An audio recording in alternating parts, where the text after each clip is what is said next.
ፍሬ ስብሐት ይሄን መጽሐፍ ቅዱስ ያውቁታል አይደል?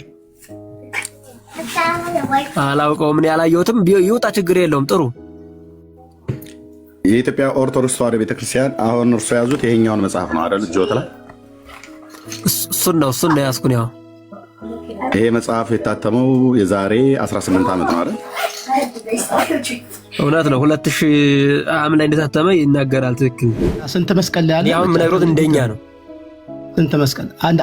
አንድ መስቀል ላይ ያለ ወንድሜ፣ መጽሐፍ ቅዱስ ውስጥ ገብተህ በሃይማኖት መነጽር አታይም። እንደኛ አይባልም፣ እንደ መጽሐፍ ቅዱስ ነው የሚባል። ምስጋናማ እንደሚገባቸው ለቅዱሳንም ሁሉ ለመስቀልም እናቀርባለን እኮ። ለመስቀሉ ታመሰግኑታላችሁ አይደል? እንጨቱን ማለት ነው፣ ጌታ የተሰቀለበትን። አዎ። ምን አደረገልን ብላችሁ የምታመሰግኑት?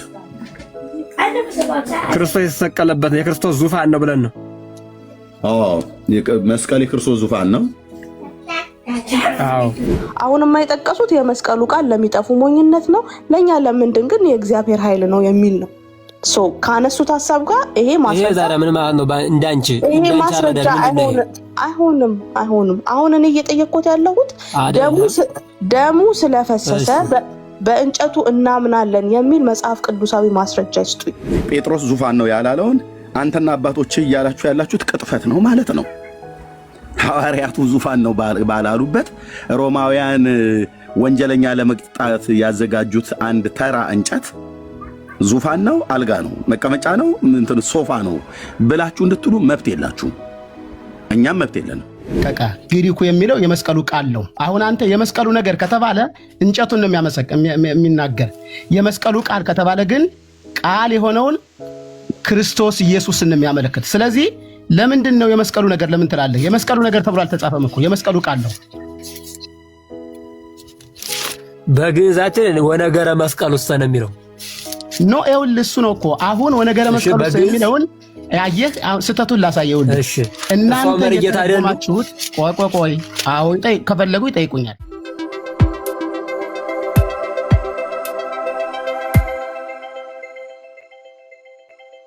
የመጽሐፍ ቅዱስ ክፍል ሊሰጡን ነበረ። እሺ፣ እና እሱ ዲኮል ሰጥሽ ነበር እየተዘጋጀ የነበረው አንድ ቆላስይስ 1:19 እስከ 20 ድረስ ተመልከችና አንብቢ። ያው እርሶ ስለሆነ ያመጡት ቢያነቡት ህዝቡም እየሰማ ስለሆነ ላንብብልሽ። እግዚአብሔር ሙላቱ ሁሉ በእርሱ እንዲኖር በእርሱም በኩል በመስቀሉ ደም ሰላም አድርጎ በምድር ወይም በሰማያት ያሉትን ሁሉ ለራሱ እንዲያስታርቅ ፈቅዷልና ይላል። በመስቀሉ ደም ማለት ደም ያፈሰሰው እንጨቱ ነው ወይስ ኢየሱስ? አይደለም። በመከራው ደም መከራው ውስጥ ያነበራችሁ እኮ ተረጉሚ ነበር። አሁን እኛ እያወራን ያለ ነው ስለተሰቀለበት እንጨት። ምክንያቱም የተሰቀለበትን መስቀል ነው የምትለው ቤተክርስቲያናችሁ እኮ። የተሰቀለበት መስቀል ማለት እኮ መከራ የተቀበለበት መከራውን የፈጸመበት ማለት ነው። የተሰቀለበት መስቀል ማለትማ የተሰቀለበት መስቀል ማለት ነው እንጨቱ ማለት ነው ዲያቆን። እሺ። እና እሱ ምን ሆነ ነው አሁን የምትይ? አንብቦታል፣ አልሰሙትም? ቤካ ሲያነብ ለተሰቀለበት መስቀል እንሰግዳለን፣ እናምነዋለን፣ ያድነናል ብላችኋል። ለዚያ የምንሰግደው በምን ምክንያት መሰለሽ?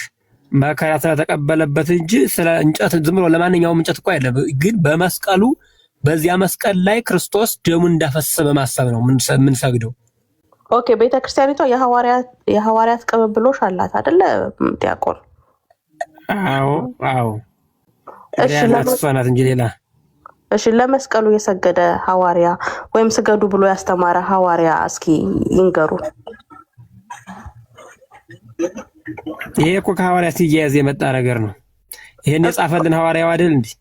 እኮ ከሰገዱም ካሰገዱም እንደዚህ አይነት ልምምድ ከነበራቸው እስኪ ከበጉ ሐዋርያት ያሳዩን። እንደዚህ አይነት ቃልንም ትተውልን ከሄዱ በመስቀሉ በተሰቀለበት መስቀል እንድናለን። አይሁድ ይክዱታል፣ እኛ ግን እናምነዋለን።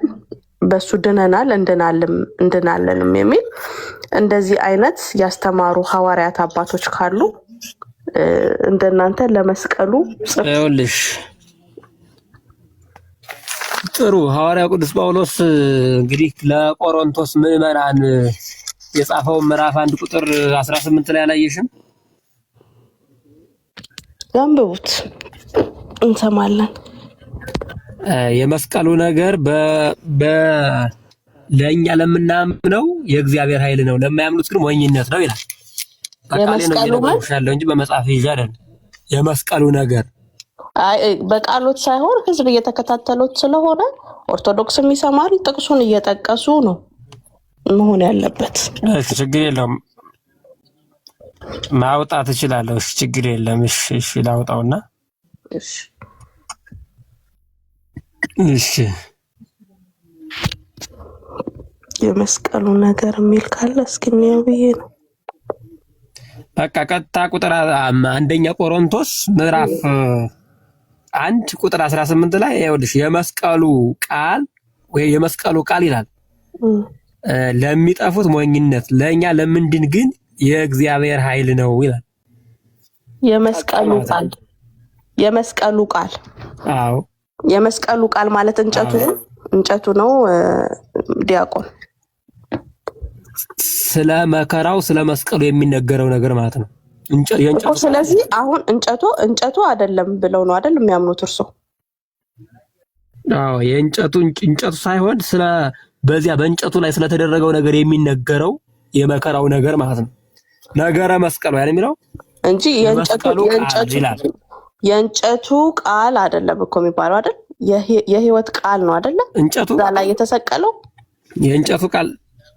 የእንጨቱ ቃል አይደለም። አዎ በእንጨቱ ላይ የተደረገው ነገር ማለት ነው። ስለዚህ መጽሐፋችሁ እያወራ ያለው ስህተት ነው ማለት ነው። እዚህ ጋር ከተማመነ ምን ስህተት አወራ? ስህተት አይደለም እኮ ያወራ ለተሰቀለበት መስቀል ነው እሱ እንጂ ምንም አድርጎ ሰፋ አላደረገው እኮ። ለተሰቀለበት መስቀል እኮ ነው ዛሬኛ። አሁንም እኮ የተሰቀለበት መስቀል እኮ በደሙ ፈሳሽነት ደሙ አይደል እንዲያዳነን የፈሰሰው ደሙ ካዳነን በደሙ ፈሳሽነት ካዳነ ደሙ ለፈሰሰበት ለመስቀሉ ለምን ክብር አንሰጥም እኮ? አሁን ደግሞ አዩ ደሙ ስለፈሰሰ ለእንጨቱ ክብር እንስጥ የሚል ነገር ላይ መጡ አይደለ? እሺ ልክ ነኝ አይደል? ደሙ ከፈሰሰ ያስኩት ነው እኮ የሚኖር ነው እኮ። ደሙ ከፈሰሰ ለእንጨቱ ክብር እንሰጣለን እያሉ ነው አይደል? አዎ እንደዛ ብሎ ያስተማረ ሐዋርያ። አዎ ክብሩ ግን እያለ እኮ ነው። ቀጥታ ይሄው እኮ ነው መጽሐፍ ቅዱስ እኮ ሁሉን አንድ ባንድ የሚናገር ነገር አይደለም። እርሶ እንደፈለጉት አይደለም የሚያገናኙት ዲያቆን፣ እንደፈለጉ አይደለም። ደሙ ከፈሰሰ አከብረዋለሁ አምንበታለሁ ካሉ እንደዛ ብሎ ያስተማረ ሐዋርያ፣ እንደዛ እንድትቀበሉ የመራችሁ ሐዋርያ ከየትኛው ሐዋርያ እንደተቀበሉ ከመጽሐፍ ቅዱስ ያሳዩን። አሁንም የማይጠቀሱት የመስቀሉ ቃል ለሚጠፉ ሞኝነት ነው፣ ለኛ ለምንድን ግን የእግዚአብሔር ኃይል ነው የሚል ነው። ካነሱት ሀሳብ ጋር ይሄ ማስረጃ ምን ማለት ነው? እንዳንቺ ይሄ ማስረጃ አይሆንም። አሁን እኔ እየጠየቅኩት ያለሁት ደሙ ስለፈሰሰ በእንጨቱ እናምናለን የሚል መጽሐፍ ቅዱሳዊ ማስረጃ ይስጡኝ። መጽሐፍ ቅዱስ ለእያንዳንዱ ነገር ይኸውልሽ፣ እያንዳንዱ አጠቃቀቅ መጽሐፍ ቅዱስ እኮ እንደ ፓወር ፖይንት ማለት ነው። ይሄን መረዳት አለብሽ። እንደ ኃይለ ቃል ነገር ነው እንጂ እያንዳንዱ ነገር እየዘረዘረ ለሁሉ ነገር አይደለም እንትን የሚለው ማለት። ግን መግቢያ ላይ ለመግቢያ ያ ነገር ክብር እንዳለው ለመግለጽ ግን የመስቀሉ ቃል ለሚጠፉት ሞኝነት ነው፣ ለሚከራከሩት ለማያምኑት ማለት ነው ሞኝነት ነው አለ። ያ ለማይቀበሉት የመስቀሉ ምንነት ቃሉ መግቢያ ነው። መግቢያ ከፍቶላት ኦርቶዶክስ ትጨርሰው ብሎ ነው የተወው እግዚአብሔር በደንብ እንጂ ከዚያ በኋላ የመጡ ሰው በደንብ እንጂ ያሰፉታል። አዎ በዚህ ቃል ላይ የጨመረ የቀነሰ አይልም እንዴ የእግዚአብሔር ቃል? ያ እኮ መቀነስ አይደለም መጨመርም አይደለም። ያንኑ ነገር ማብራራት ለሰዎች እንዲገባ ግልጽ እንዲሆን ማድረግ ነው። ዲያቆን ጭራሽ ፓወርፖይንት መግቢያ ብቻ ነው የእግዚአብሔር ቃል ብለው አረፉት። ይኸውልሽ አንድ ባንድ እኮ ማለት ነው። ምሳሌ ይኸውልሽ ጌታችን ኢየሱስ ክርስቶስ ስጋዬን የበላ ደሜን የጠጣ የዘላለም ሕይወት አለው ይላል። አይ አሁን ወደ ሌላ ርዕስ ታምኛለሽ አይደል? አልሄድም ምሳሌ ነው፣ ችግር የለም። ምሳሌ አንድ ነገር ተቀበይኝ፣ ችግር የለውም። እሺ ቀጥል። ለምሳሌ ነው የምነግርሽ። እየሰማሽ ነው? እየሰማው ነው። እና ይኸውልሽ ግን ስጋውና ደሙ እንዴት እንደምንቀበል አልነገረንም። ምን ማለት ነው? እና ይኸውልሽ ያ ስርዓት ይሰራለታል ማለት ነው። ለሱ እንዴት መቀበል እንዳለብን ሊቃውንት ደግሞ ከዚያ የጌታ አሰራሩ ከሐዋርያት ላይ ብቻ ያለቀ አይደለም። እስከ ዓለም ድረስ ፍጻሜ ድረስ በሚነሱ እሱን በሚወዱ ሰዎች ሲሰራ ይኖራል ስራው ማለት ነው። ስለዚህ እሱ በየጊዜው የሚገልጽላቸው አለ እንጂ መገለጹ የእግዚአብሔር መግለጽ ለሐዋርያት ብቻ የቆም አይደለም። ዲያቆን አሁን ይሄ የጠየቁትን ጥያቄ ላለመመለስ ይሄ ሁሉ ምክንያት ኦኬ መስቀሉ ላይ ደሙ ስለፈሰሰ እናምንበታለን የሚል ሐዋርያ የለም መጽሐፍ ቅዱስ ላይ ያሉኝ ነው ባጭሩ። መግቢያ ስለሆነ መጽሐፍ ቅዱስ እየነገርኩሽ እኮ ነው። ሐዋርያው ጳውሎስ ከጳውሎስ የበለጠ ሐዋርያ የታለና? የቱ ጋር ነው እንደዛ ያለው? ብርሃነ ዓለም የሆነ ደሙ ስለፈሰሰ የመስቀሉ ነገር እያለ ባይወልሽ በመስቀሉ ደም አለ እኮ በመስቀሉ ደም አለ ምን ማለት ነው? በመስቀሉ ደም የሚል የለም። የመስቀሉ ቃል የሚል ነው ያሳዩኝ። የመስቀሉ ቃል የሚል ነው ያሳዩኝ። የመስቀሉ ቃል ይኸውልሽ የመስቀሉ ቃል አሁን የነገርኩሽ ነው። የመስቀሉ ደም የሚለው ደግሞ ቅድም የነገርኩሽ ማለት ነው። ቅድም ቆላስይስ ላይ ያወጣሁት እግዚአብሔር ሙላቱ ሁሉ በእርሱ እንዲኖር በእርሱም በኩል በመስቀሉ ደም ሰላምን አድርጎ በምድር ወይም በሰማያት ያሉትን ሁሉ ለራሱ ነው የሚሆነው። ለራሱ እንዲያስታርቅ ፈቅዷልና ለራሱ እንዲያስታርቅ ይላል። መደምደሚያው ምንድነው እኮ ስለፈቀደ ማለት ነው። በመስቀሉ ለመስቀሉ ክብር ይገባዋል ማለት ነው። ድሮ ይሄውን አይልም። እርሶ እንደተረጎሙት አይደለም አይልም በጭራሽ።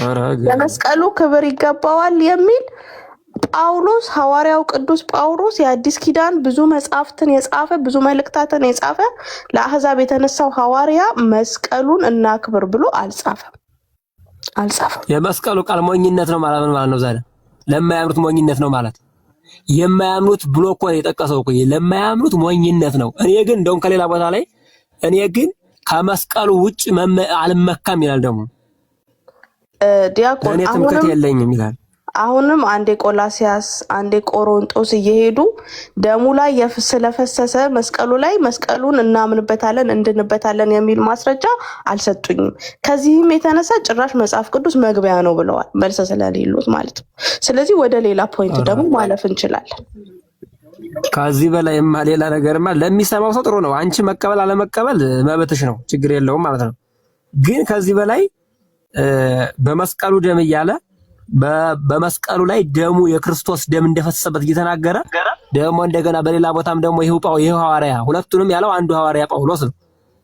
ለቆሮንቶስ ምዕመናን የመስቀሉ ቃል ለሚጠፉት ሞኝነት ነው፣ ለኛ ለምንድነው ግን የእግዚአብሔር ኃይል ነው እያለ አልቀበልም ማለት መብት ነው። ለሚሰሙት ግን ደግሞ አሁን የሚሰሙ ካሉ እነሱ እንደ ልባቸው መጠን መተግበርና መስማት ይችላሉ እንጂ ተናገርኩኝ ዲያቆን አሁንም ተናገርኩ። አንደኛ ቆሮንቶስ ላይም ሄደው የጠቀሱት ቆላሲያስ ላይም ሄደው የጠቀሱት ስለ መስቀሉ ስለ እንጨቱ የጠየቁትን ማስረጃ እየሰጡኝ አይደለም። ነገር ግን ቤካ ካነበሩ ልጨርስ ዝም አልኮት አይደል እርሶ ሲያወሩ። ቤካ ግን ካነበበው ከናንተ መጽሐፍ ስለ እንጨቱ ነው የሚናገረው። ኦኬ ስለ እንጨቱ ነው የሚናገረው። ጭራሽ እኮ እንጨቱን የምናምነው የክርስቶስ ደም ስለፈሰሰበት የክርስቶስ ደም ስለነካው የክርስቶስ ደም የእሾህ አክሊሉ ነክቶታል፣ ሚስማሩ ነክቶታል፣ የተገረፈበት ጅራፍ ነክቶታል። የክርስቶስን ደም ያልነካው ነገር የለም። ኦኬ ስለዚህ ለነሱ መጽሐፍ ሊጻፍና ልታጸፉለት ልታስነብቡለት ልታምኑበት ይገባል። መጽሐፉ አይ ቲንክ ተአምረ ማርያም ይመስለኛል እሱ መጽሐፍ ቤካ ያነበበው ለተሰቀለበት መስቀል ነው የሚለው ቃል በቃል። አሁን እርሶ ደግሞ ከመጽሐፍ ቅዱስ ማስረጃ እየሰጡኝ ያለው ሰማይና መስቀል እኮ ነው ደሙ የነካው እኮ ደሙ ስለነካው የተሰቀለበት መስቀል ደሙ ስለነካው እናምንበታለን እንድናለን ትድናላችሁም ብሎ ያስተማረ ሐዋርያዊ ማስረጃ ከመጽሐፍ ቅዱስ ስጡኝ። ከዚህ በላይ ሌላ ነገር እኮ እየነገርኩሽ እኮ ነው። ሳትቀበይ ሌላ ብዙ ድካም ምንም ያስፈልጋል። እርሶ ምን አሉ? በመስቀሉ ይኸውልሽ በሌላም እኮ እሺ ማስረጃ አልሰጡኝም። መጽሐፍ ቅዱስ እንደ መግቢያ ነው እንጂ ሁሉ ነገር አልተጻፈልንም የሚል መልስ ነው የሰጡኝ። እና ቅድም ያመጣሁልሽ አመክንዮ እንዴት ነው ያየሽው? እሺ ክርስቶስ ስጋዬን ብሉ ደሜን ጠጡ አለ አልኩሽ። ያንን እንዴት አድርጋችሁ ብሉ እንታችሁ ጠጡ ነው አባባሉ። ባፍ ነው የሚበላው የሚጠጣው አለቀ። ምንድነው ምን ስራ አሰራሩ እንዴት ነው? ምን አሰራር አለው? በወንድሞች ህብረት መካከል የሚደረግ ስርዓት ነው። አለቀ እኮ። ያ እንደዛ የሚያደርጉት ለምንድን ነው? እንደዛ አድርጉ ብሏል። ምኑን ነው አድርጉ ያለው? በወንድሞች ህብረት መካከል እንዲህ አድርጋችሁ የሚል ነገር አለው። እኔ እስከምመጣ ለመታሰቢያዬ አድርጉት ብሎ ለቤተክርስቲያን ስርዓት ሰጥቷል። አለቀ በቃ። ሞትና ትንሣኤውን የምናስብበት እንዴት አድርጎ ነው የሚደረግ? ምንድነው እንዴት አድርጎ ነው የሚደረግ? ምንም እኮ ስፔሻል ነገር የለውም። ስርዓት አለው። ምንም ስፔሻል ነገር የለውም። ምንም እናንተ እንደምታለሙት እንደምታሰፉት ምንም አይነት ነገር የለውም። በቃ በወንድሞች ህብረት መካከል እናንተም ቢሆን የምትሉትን በቤተ ክርስቲያን ስጋና ደሙ እኛ የጌታ እራት የምንለው እናንተ ቁርባን የምትሉት ነገር ይደረጋል። አለቀ በቃ። የቤተ ክርስቲያን ማድረጉ እንደዚህ አድርጎ ማድረጉ ራሱ እኮ በየጊዜው የሚነሱ ሰዎች እግዚአብሔር በገለጠላቸው መጠን ስለሰሩት እንጂ ብድግ ብሎ አይደለም የሚሰሩት። ማን ናቸው? ሊቃውንቶች ናቸው። ሊቃውንቶች ናቸው አይደለ? ዲያቆን የሚሰሩት ኦኬ። ስርዓቱን የሚሰሩት ሊቃውንቶች ናቸው። እናንተ ሊቃውንቶች የምትሏቸው ማለት ነው። ከእግዚአብሔር ባገኙት ማለት ነው። ከእግዚአብሔር በተሰጣቸው በተገለጸላቸው ልክ የእግዚአብሔር ሰዎች ይሰሩታል። የእግዚአብሔር ሰዎች ሐዋርያት ብቻ እንዳልሆኑ ማመን አለብሽ። ኦኬ ዲያቆን፣ የእግዚአብሔር ቃል በማቴዎስ ወንጌል ምዕራፍ 23 ከቁጥር ስንት መሰሉት? ከቁጥር 10 ላይ ሊቃችሁ አንድ ሙቭ እያደረገ ነው። ከመስቀሉ ሊያመልጥ ፈልጎ ነው። ትላንትናም እንደዚህ ነው የሸሸው።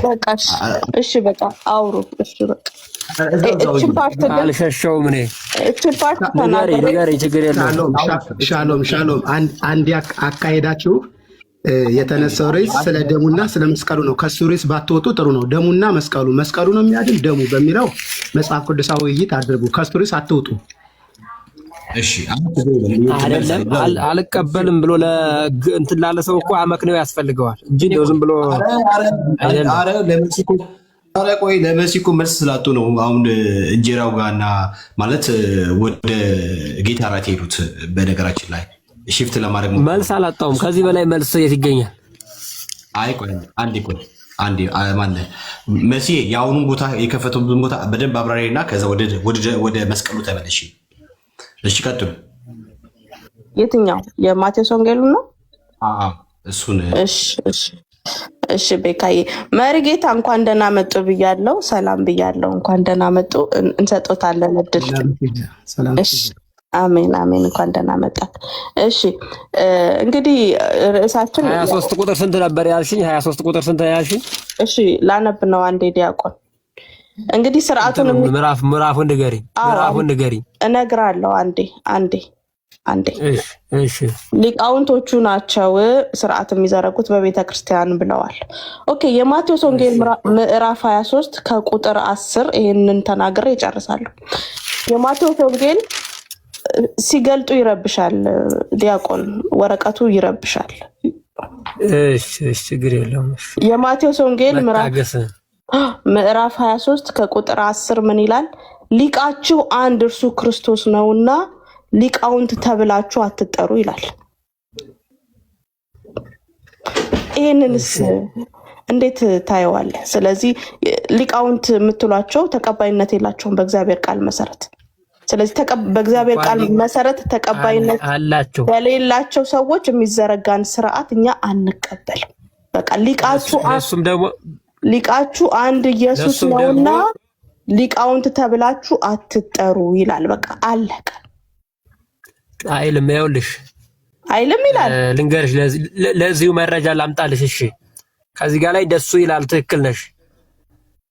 ግን ለዚህ ደግሞ መረጃ የሚሆን ላምጣልሽ ሌላ ማለት ነው። አንዲት ብቻ በካዬ ራሱ ክርስቶስ ብርሃን እንደሆነ እኔ የዓለም ብርሃን ነኝ ብሏል አይደለ?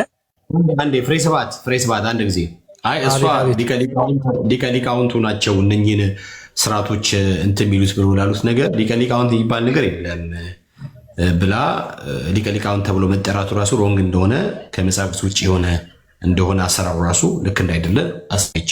እሱን እንተው። አሁን ወደ መስቀሉ እንግባ። ቅድም ያሉት ነገር አለ ያነሱት ነገር አይ ለዚህ መልስ ያስፈልገዋል እንጂ እንዴት አያስፈልገውም? አይ ምንም አያስፈልገውም። በነገራችን ላይ ቅድም ራሱ ለምሳሌ ስለ ጌታ እራት ምናምን ነገር ላይክ አንስተው ሲያወሩ ስጋዬን የበላ ደሜን የጠጣ ብሎ ሲል ከኔ ጋር ጀምረው ስለነበረ ከሳቸው ጋር ተው፣ ቃላችን አንድ እኛም በቃልላት። እሺ አንድ ጊዜ እሺ ችግር የለውም። ሁለተኛ ትራቃቸው እኛ ቅድም ጀምረው ነበር አይደለ? ማስተር ፕሊዝ አንድ ጊዜ ማስተር ቴንክ ዩ ሶ ማች አባ። ቅድም ጀምረው አልነበረ? አሁን ከእንደገና እሳቸው ለምን ጠይቃቸዋለህ? ሚዩት አድርግ አንዴ ሚዩት አደርጋለህ እኮ ና ጨርሰው ብለህ እኮ ነው የጠራኸኝ። እሺ ችግር የለውም እናወራለን። ምን ችግር የለውም አባ። አንድ ጊዜ ቆይ አንዴ እሳቸውን እናስተናገርና ከዛ በኋላ አይሻልም አባ? ተባረክ። እሺ ምንድነው ቀደም ለምሳሌ መሲዋ ስታነሳ ስለ ጌታ እራት ምናምን ነገር ስጋዬን የበላ ደሜን የጠጣ ብሎ ሲል ምን ማለት ነው ብሎ ሲሉ እሱ ራሱ የትኛውን ክፍል የጠቀሱ ነው የሚለው ነገር በግልጽ በውል አልታወቀም። ስለ ማቴዎስ እና ሉቃስ ላይ ስለሚገኘው ሀሳብ ነው ወይንስ ጌታችን ኢየሱስ ክርስቶስ በዮሐንስ ወንጌል ምዕራፍ ላይ የተናገረ ስላለው ጉዳይ ነው የሚለውን ነገርም በውሉ አላሰሉም። በዮሐንስ ያለውን የተናገርኩ እኔ በቃ በዮሐንስ ወንጌል ከሆነ ያለው ስጋዬን የበላ ደሜን የጠጣ ብሎ ሲል በእኔ የሚያምን እያለ ነው። በአጭር አማርኛ በእኔ የሚያምን እያለ ነው የሚል ድማ የለም እኮ እያለ ነው ከሆነማ እኮ እኔም ወደ ትርጓሜ ስገባ የመስቀሉ ቃል ያለውን አይስሙ። ለምሳሌ ጌታችን እኛ አሁን የመስቀሉ ምናምን ነገር ላሉት የመስቀሉ ቃል የሚለው ራሱ እርሶ ፍቹ አልገቡትም። እኛ የጠየቅን ያለ ነው በኦርቶዶክስ ተዋሕዶ ቤተ እምነቱ ስለሚታመነው እምነት ውጭስ ክርስቶስ ኢየሱስ በመስቀል ላይ ስለሰራው ስራ ሳይሆን በሰራው ስራ በማመን ስለመዳን ሳይሆን በመስቀሉ ውጭስ በዕፀ መስቀሉ ስለሚገኝ የነፍስ መድኃኒት ነው እየጠየቅን ያለ ነው። ሁለቱንም ለይቶ ነው የሚያወሩት። እኛ ክርስቶስ ኢየሱስ እንዴት አዳናችሁ ብሎ ቢጠይቁን ክርስቶስ እንዴት እንዳዳነን ከመጽሐፍ ውስጥ ጠቅሰን እርሶ የጠቀሱትን ክፍል እንደ ሪፍረንስ የተጠቀመ ማውራት እንችላለን። እኛ ግን ጥያቄያችን ምንድን ነው? እሱን ጠቅሳችሁ ከተናገራችሁ መልካም ጥሩ። የጠቀስኩትን እባክዎትን ቆይ አንድ ጊዜ እባክዎትን መምህራን አንድ ጊዜ ዲያቆን አሁን ከመርሲ ጋር የጀመሩትን ይቀጥላሉ። የእኛ ጥያቄ ምንድን ነው? ቅድም ባሉት ጉዳይ ላይ ስለ ስጋዬና ይህ እውነተኛ ስጋዬ ነው ይህ እውነተኛ ደሜ ነው ብሎ ጌታችን ኢየሱስ ክርስቶስ በዮሐንስ ወንጌል ምዕራፍ 6 የተናገረውን ሀሳብ እውነተኛ የሚሉ ሀሳቦች ሲነሱ በመስቀል ላይ የሚሰቀለው እርሱ ራሱ ክርስቶስ ኢየሱስ እንጂ ክርስቶስን የሚመስል የሆነ አንዳች ምታት እንዳይደለ እየተናገረ ነው በአጭር አማርኛ። ያ ማለት በክርስቶስ ኢየሱስ ሲያምን በቀጥታ ይድናል ወይም ደግሞ ስጋውና ደሙን እንደተካፈለ ይቆጠርለታል። ስጋውና ደሙን መካፈል ወይም ደግሞ መውሰድ ወይም መብላትና መጠጣት ማለት በክርስቶስ ኢየሱስ ማመን ነው። ክፍሉ ራሱ ስለሚዘረዝር ክፍሉ ራሱ ስለሚተናገር እንደሆነ በግልጽ ስለሚያብራራ አልኮት ማለት ነው። አሁን ምንድነው የእኛ ጥያቄያችን? ክርስቶስ ኢየሱስ በመስቀል ላይ ስላፈሰሰው ደም በእርሱ በኩል ስለሚገኘው መዳን ሳይሆን በመስቀሉ በኩል ስለሚገኘው የዘላለም ሕይወት ወይንም ደግሞ መዳን ነው የሚጠይቅን ያለሉት ሌላኛው መዳን ማለት ነውና እዛ ላይ ብቻ ትኩረት ሰጥተው መስቀሉ ላይ ጥሩ ነገር ነው የያዙት። ለመርሲ ማስረጃ እያመጡ አይደለ? የመስቀሉ ቃል የሚለው ራሱ ምን እንደሆነ አቲክ የተረዱ አይመስለኝም። በዚህ መንገድ እናንተ አልተረዳችሁት ካልሆነ በቀር እኔ ተረድቼው ነው ያመጣሁት። ቤካይ ከመሪ ጌታ ጋር ያውሩ ዲያቆን። እሺ ያውሩ። እሺ መሪ አውሩት። እሺ ሰላም ላንተ ይሁን። ፍሬ ስብሐት ለሁላችን የእግዚአብሔር ሰላም ከሁላችን ጋር ይሁን። አሜን አሜን። ያው የተነሳችሁበት እየተነጋገራችሁ ያሉትን እያዳመጥኩ ነበርና ሐዋርያው ቅዱስ ጳውሎስ የተናገረው የመስቀሉ ቃል ለሚጠፉት ሞኝነት እኛ ግን ለምናምነው የእግዚአብሔር ኃይል ነው የሚል ነው አይደል? እና እዚህ ጋር መስቀል የሚለው ነገር የመጀመሪያ ትርጉሙን መስቀል ማለት ምን ማለት ነው? መስቀል በቤተክርስቲያናችን በብዙ ትርጉም ይተረጎማል። በብዙ እንደ መጽሐፍ ቅዱስ ነው የምተረጉምልኝ። እንደ መጽሐፍ ቅዱስ መስቀል የሚለውን በስንት አይነት ትርጉም ተርጉሞታል? ወሎት እኔ እኮ መጽሐፍ ቅዱስማ መስቀል አለ እኮ እየሰሙት አይደለ? መስቀል አሁን እንዳነበቡልኝ የመስቀሉ ቃል አለ ወይም ደግሞ ጥልን በመስቀሉ ገደለ ይላል ኤፌሶን ላይ። እንዲሁ ደግሞ ቅድም ቆላሲስ ላይ እንዳልነው በመስቀሉ ደምም ብሎታል። ይህ ማለት እንግዲህ መስቀል የሚለው አንደኛ የተሰቀለበት መስቀሉ እንደሆነ መያዝ ግዴታ ነው። ለዚያም ክብር ስለምንሰጥ ማለት ነው። ያ ስንት መስቀል ላይ ያለ? ያው ምነግሮት እንደኛ ነው። ስንት መስቀል? አንደኛ አንድ መስቀል ላይ ያለ ወንድሜ። መጽሐፍ ቅዱስ ውስጥ ገብተህ በሃይማኖት መነጽር አታይም። እንደኛ አይባልም፣ እንደ መጽሐፍ ቅዱስ ነው የሚባል። መስቀል የሚለውን ነገር የነገረን የትኛው መጽሐፍ አይደለም፣ መጽሐፍ ቅዱስ ነው መጀመሪያ የነገረን አይደል? ስለዚህ መሰረቱ መጽሐፍ ቅዱስ ስለሆነ እንደ መጽሐፍ ቅዱስ ስንት መስቀል? ቅዱስም እኮ እንደ መጽሐፍ ቅዱስም እኮ ቢሆን እኮ ያቀባበልና አረዳዱ ይለያያል እኮ። እያንዳንዱ የሚረዳው እንደየ እምነት የሚከተለው አስተያየት። እኛ እንግዲህ በኦርቶዶክስ ተዋህዶ ሃይማኖት መጽሐፍ ቅዱስ የምንረዳበት የራሱ የሆነ አረዳድ አለን። ሌላው ደግሞ የሚረዳበት የራሱ የሆነ አረዳድ አለው። ስለዚህ ከዚያ አንጻር ነው እንዲህ ያልኩት። ኖ አሁን የምትረዱበት እሱ ሌላ ነገር ነው። ግን መጽሐፍ ቅዱስ ውስጥ ስንት መስቀል አለ? መስቀል ከምን የተሰራ ነው? ትርጉሙን አንድ መስቀል የምን መስቀል ነው? የእንጨት መስቀል። የእንጨት መስቀል ኦልሬዲ በኦርቶዶክስ ቤተክርስቲያን ግን ወደ 13 አይነት የመስቀል አይነት አለ አይደል? አላው ይዘረዝሩልኛል። ያ ሁሉ ግን ያ ሁሉ መሆኑ ግን 13ቱን አልዘረዝር ይችላል። አሁን ላይ ያን ሁሉ ግን ሳስረዳ ስንነጋገር ማለት ነው ያ ሁሉ መስቀልነቱን እንጂ ለማሳየት እንጂ እንጨት ስለሆነ ብር ስለሆነ ወርቅ ስለሆነ ብረት ስለሆነ አይደለም። አሁን ያልኩትን መስቀል መዘርዘር አይችሉም። ስለማይችሉት እንቶ እሱን ኦኬ። አሁን እዚያ ጋር የመስቀሉ ቃል የሚለውን ቃል ማለት ምን ማለት ነው? ቃል ማለት ታሪክ ወይም ደግሞ የሚነገር ነገር ማለት ነው። የሚሰማ ቃል ማለት አዎ። እዚያ ጋር አሁን የመስቀሉ ቃል ሲል የሚነገር የሚሰማ እያለ ነው። እሱ ነው። እሺ ማን ነው የሚነገረው? ማን ነው የሚሰማው? የመስቀሉ ነገር ይላል እንዴ? አየህ፣ ይሄ ነው አሁን የእናንተ በሚሊኒየም ትርጉም ጋር አሁን እየተናገርክ ያለው የመስቀሉ ነገር ብላችሁ ተርጉማችሁታል። አውዱን የለቀቀ ግሪኩ የሚለው የመስቀሉ ቃል ነው። አሁን አንተ የመስቀሉ ነገር ከተባለ እንጨቱን ነው የሚናገር። የመስቀሉ ቃል ከተባለ ግን ቃል የሆነውን ክርስቶስ ኢየሱስን ነው የሚያመለክት። ስለዚህ ለምንድን ነው የመስቀሉ ነገር ለምን ትላለህ? የመስቀሉ ነገር ተብሎ አልተጻፈም እኮ የመስቀሉ ቃል ነው። በግዕዛችን ወነገረ መስቀል ውስጥ ነው የሚለው። ኖ ይኸውልህ እሱ ነው እኮ አሁን ወነገረ መስቀል ውስጥ የሚለውን አየህ። ስህተቱን ላሳየውልህ። እሺ እናንተ የተረጎማችሁት ቆይ ከፈለጉ ይጠይቁኛል። እሱን ቆይ እናንተ የተረጎማችሁት ይሄ ሚሊኒየም የሚባለው ትርጉም ብሉይ ኪዳንን ከሰባ ሊቃናት ትርጉም ነው የተረጎማችሁት። አዲስ ኪዳንን ደግሞ ከግዕዙን የተረጎማችሁት እንጂ የግሪኩን አይደለም። የግዕዙ የሚለው የግሪኩ የሚለው ሌላ፣ የግዕዙ የሚለው ሌላ ነው። አሁን ወነገረ መስቀሉ የሚለው የመስቀሉ ነገር ብላችሁ የተረጎማችሁት ለምንድን ነው? የመስቀሉ ነገር ከተባለ እውነት ነው፣ እንጨቱን ነው የሚያመለክት። የመስቀሉ ቃል ከተባለ ደግሞ በመስቀሉ ላይ በዕለተ ዓርብ የተሰቀለውን ክርስቶስ ኢየሱስን ነው የሚያመለክት። ስለዚህ አሁን የመስቀሉ ነገር ብለው አይከራከሩ አይልማ መጽሐፉ የመስቀሉ ቃል ለሚል። እርስዎ ግዕዙን አይደለም ማስረጃ ማቅረብ ያለበት፣ መጀመሪያ የተጻፈበትን የግሪኩን ነው ይዘን መነጋገር ያለብን። እናቱ የተጻፈበት ዋናው ግሪክ አልተማርኩም እኔ። አለመማር ሌላ ነገር ነው። ስለዚህ የመስቀሉ ነገር ብለው አልተማርኩም አላውቅም። የመስቀሉ ነገር የሚለው እኮ አሁን ሚሊኒየም ያሳተማችሁት መጽሐፍ ቅዱስ እንጂ የለም እኮ። በየትኛው የታተመ መጽሐፍ ቅዱስ ሲያስረዱኝ? በኢትዮጵያ ኦርቶዶክስ የጥንቱ መጽሐፍት ላይ በየትኛው ትርጉም ላይ ነው የመስቀሉ ነገር የሚል የታተመ? እስኪ ያሳዩኝ። ከሚሊኒየም ትርጉማችሁ የጥንቱን መጽሐፍ አላየሁም እኔ። እያየሁት ያለው ከሚሊኒየም የሚለው ምናምን ሳይሆን ብቻ ይሄ የቆየ በግዕዙ በማንኛውም ግዕዝ መጽሐፍ ቅዱስ ውስጥ የወነገረ መስቀል ውስጥ ነው የሚለው በግዕዝ ከሆነ ማለት ነው። ወቃለ መስቀል ውስጥ የሚል የለም።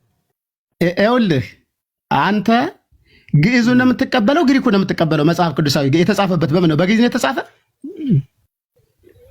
ግሪክ አልተማርኩም ብያለሁ እኮ መጀመሪያ በአባቶቼ ባቆዩልኝ። ወንድም አለም መማር የግሪኩን እስከማይ ድረስ መማር። ይኸውልህ አሁን ግሪክ ተማር እያልኩ አይደለም እኔ፣ ግዕዝ ተማር እያልኩም አይደለም የምናገረው። አሁን መጽሐፍ ቅዱስ የተጻፈው አዲስ ኪዳን በምን ነው የተጻፈ?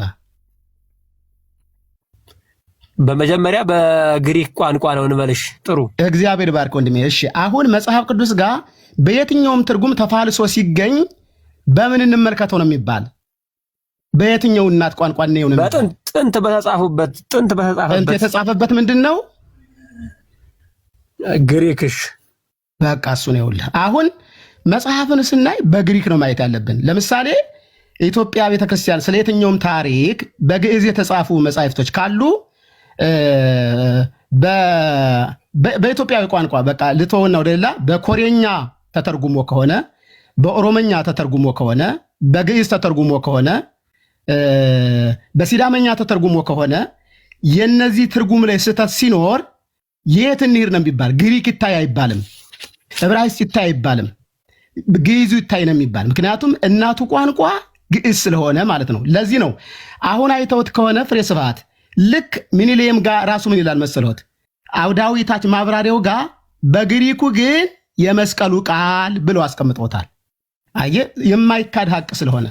ስለዚህ አሁን በእናቱ ቋንቋ ስንነጋገር እኛ ግን የተሰቀለው ክርስቶስን እያለ ጳውሎስ ሲናገር የተሰቀለበትን ዕፀ መስቀል ሳይሆን የሚሰብከው በእንጨቱ ላይ የተሰቀለውን ክርስቶስን ነው የሚሰብክ። እዚያ ጋር የመስቀሉ ቃል ሲል መስቀሉ ላይ የተሰቀለው ክርስቶስ እያለ ነው።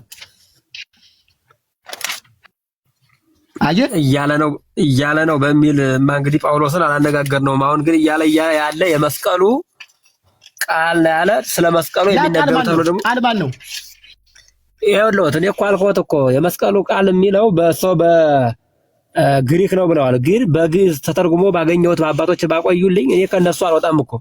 እነሱ ግሪክም የሚያውቁ አባቶች እንደነበሩ የታወቀ ነው። አሁን ነው የተተረጎመ እኮ አልኩህ ወንድሜ። ይኸውልህ አሁን መተርጎሙን አላውቅም። እኔ ቆየልኝ ከሚኒሊየም ውጪ ያሉ መጽሐፍ ቅዱሶችን አገላብጣያቸው የመስቀሉ ነገር የሚል አልተጻፈም፣ የለም። ስለዚህ የተጻፈ በዚህ ስለሆነ ቃል የሚለው ቃል ክርስቶስ አይደለም ካልከኝ ዮሐንስ ወንጌል ምዕራፍ 1 ለምን የሚል የቃልን ክርስቶስነት አይደለም። የቃልን ክርስቶስነት አምናለሁ። ታምናለህ?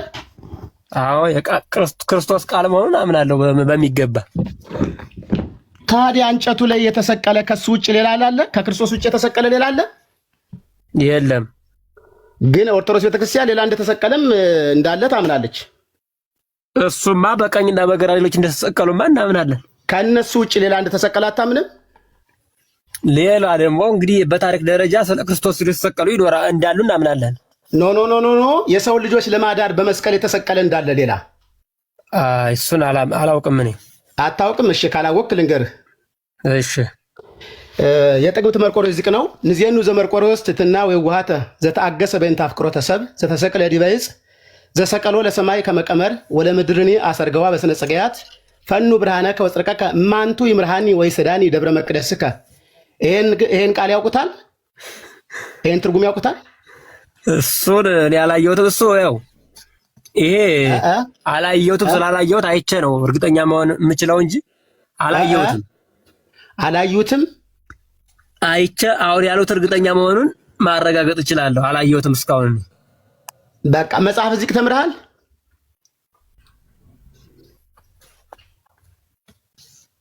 ፍሬ ስብሐት ያው ማለት ሁሉን ሳይሆን የተማርኳቸው ነገሮች አሉ፣ ያልተማርኩትም አለ። እሺ ዚቅ ተምረሃል? አልተማርኩም። ኦኬ፣ አለመማር ኃጢአት አይደለም። እግዚአብሔር ይባርክ። ሁለተኛውን መናገር አትሊስት በቃ ወደዚያ እንምጣ። መስቀሉ ላይ የፈሰሰው ደም ነው። መስቀሉ ላይ ደም ፈሷል። ስለዚህ ነው መስቀሉን የምናመልከው እያልክ ትናገር ነበር። የምናመልከው የሚል ነገር አልወጣኝም። የምናከብረው ብያለሁ። የማይካር ነገር ነው። በዚህ ሁሉ ሰው መካከል አሁን ብዙ ሰው እየተከታተለን አይደለ? የምናመልከው የሚል ነገር አላልኩም። የምናመልከው የሚል ነገር በቤተክርስቲያናችን መስቀል አይመለክም፣ ክብር እንጂ አይሰገድለትም። ይሰገድለታል። ምን ሰግደው ግን በመስቀሉ ላይ ለተፈጸመው አይደለም። ይኸውልህ ደሙ የነካው የሚሰገድለት ከሆነ ለጅራፉ ለተገረፈበት ጅራፍ፣ ለቀነቶቹ፣ እጁ ላይ፣ እግሩ ላይ፣ ወገቡ በተወጋበት ጦር ላይ፣ ቀራኔው አደባባይ ላይ በአጠቃላይ ምናልባት አጠገቡ ላሉ መስቀሎች ሁሉ የፈያታ ዘየማንና ፈያታ ዘጸጋም ወይንም ጥጦስና ዳክርስም የክርስቶስ ኢየሱስ ደም ጎኑን ሲወጉት ደሙ በእነሱም ሳይረጭ አይቀርም። ስለዚህ ለምንድን ነው እነዚህ ሁሉ የማይሰገድላቸው? ከጅራፉ ጀምሮ አይቀርም በሚል እኮ የሚደረግ ነገር የለም። ከሆነ ሆኗል ነው። ቅድምም ስንነጋገር ነበረ ከእህታችን ጋር ማለት ነው። ለምን አታመልኩትም? ይሄን እኮ አየህ አይደል? መስቀሉ ብቻ ለምን ይለያል? የተገረፈበት ጅራፍስ ለምንድን ነው የማይሰገድለት? የእነዚህ ቢስማሮቹ የተወጋበት ቀኖቶቹ ለምን? ሁለተኛ ቀራኔው አደባባይ ላይ ራሱ ቀራኔው ከሆነም ክብር ያለው ቦታ ነው እኮ። እኛ እኮ ይሄርነ እንሳለምን ሄደን ጸሎት እናደርግበታለን። ክርስቶስ መከራ የተቀበለበት ነው በማለት ለቦታው ክብር ሰጥተን እግዚአብሔርን ሄደን እናመሰግንበታለን። እሺ እንግዲህ በጊቻራ ይሄዳል። በጊዜው የነበሩ የበጉ ሐዋርያት አሉ። አንድ ማስረጃ ስጠኝ እንዲሰገድለት ቀራኔው ያዘዙበት ያስተማሩበት። ወደ ኢየሩሳሌም ቅዱሳን ሐዋርያት በየሀገረ ስብከታቸው ቆይተው እንደሚመላለሱ እኮ ይናገራል። ያን ጊዜ እንደውም በዋናነት ወደ ቀራኔው ለመሄድም አይችሉም ነበር፣ ብዙ መከራ ነበረባቸው። ለምን አልጻፉትም ነው ወንድም አለም? ይኸውልህ ለወንጌል ነበር፣ ወንጌልን ለመስበክ ይፋጠኑ ነበር። አስረዳኝ። መጽሐፍ ቅዱስ አሁን ለመስበክ ይሄዱ ነበር ወደ ሀገረ ስብከታቸው ሳይሆን መጽሐፍ ቅዱስ ማስረጃ ማቴዎስ ተናግሮት ከሆነ ዮሐንስ ተናግሮት ከሆነ ወይንም በመልእክታት ላይ፣ ምክንያቱም መልእክታት ማብራሪዎች ናቸው። ኢየሱስ ክርስቶስ ይኸውልህ በኦሪታውያን አባቶች ተነግሯል፣ በመሳፍንት አባቶች ተተንብዮአል ተነግሯል፣ በነቢያት አባቶች ተነግሯል፣ በአራት ወንጌል ላይ ተገልጧል፣ በሐዋርያት ሥራ ላይ ተሰብኳል፣ በመልእክታት ላይ ደግሞ ይብራራል ወይንም ተብራርቷል፣ በራእይ ላይ ይመጣል ይገለጣል። ስለዚህ ማብራሪያችን መልእክታቶች ስለሆኑ ይኸው እንዲሆኑ ኢየሩሳሌም ጋር ቀራንዮ ጋር ስገዱ የሚል ስግደት፣ ለተገረፈበት ጅራፍ ደሙ ነክቶታል ስገዱለት የሚል፣ መባ አቅርቡለት የሚል፣ እንዲሁም ደግሞ ለነዚህ ለችንካሮች ሳዶር፣ አዳዶ፣ ዳናት፣ አደራስ እነዚህ ቅንዋተ መስቀሎች ለእያንዳንዱ ስገዱላቸው ተብሎ በመልእክታት ላይ በወንጌላት ላይ ተጽፎ ከሆነ ጠቅሰህ እዚህ ጋር ተጽፏል ብለህ ነው የምታብራራ። ከዚህ ውጭ ከሆነ ኦራል ነው፣ አፈ ታሪክ ነው እየተናገርክ ያለ እንጂ መጽሐፍ ቅዱሳዊ ማስረጃ የለም። ደግሞ ስለ ሃይማኖት መነጋገሪያ ስንነጋገር ኦራል የሆነ አፈ ታሪክ የሆነ ንግግር አይናገርም፣ መነገርም የለበትም። እንደተጻፈው ነው። ማንም ቢናገር እንደ እግዚአብሔር ቃል ይናገር ተብሎ ተጽፏል። እንደተጻፈው ቃል ማውራት ያለብን። ስለዚህ ማስረጃ ስትሰጥ አይ እኛም ሄደን እንሰግዳለን፣ እኔ እናንተ ሄዳችሁ ስገዱ አትስገዱ እኮ አላለም። እኛ የተጻፈበት እኛም ማንሰግድ መጽሐፍ ቅዱስ ስለማያዘዘን ነው፣ ስለማይለው። ስለዚህ ደሙ የነካው ተብሎ የሚታመነው ሁሉ ስግደት መቼም ሐዋርያት ቅዱሳን ይሄንን እውነት ሳይናገሩ ለምን ቀሩ? አይ በከመ መሃሩን አበዊነ ካለ ደግሞ አባቶቻችን እንዳስተማሩን ብለን ካመን ደግሞ ይህን አይነት እኩይ የሆነ ትምህርት አላስተማሩም። ምክንያቱም የተሰቀለውን እያኮሰሱ የተሰቀለበትን ማሳየት ይሄ የሐዋርያት ትምህርት አይደለም። የተሰቀለውን የሚያኮስስ የለም። እንዴት አምላካችን መድኃኒታችን ነው የምንል እንጂ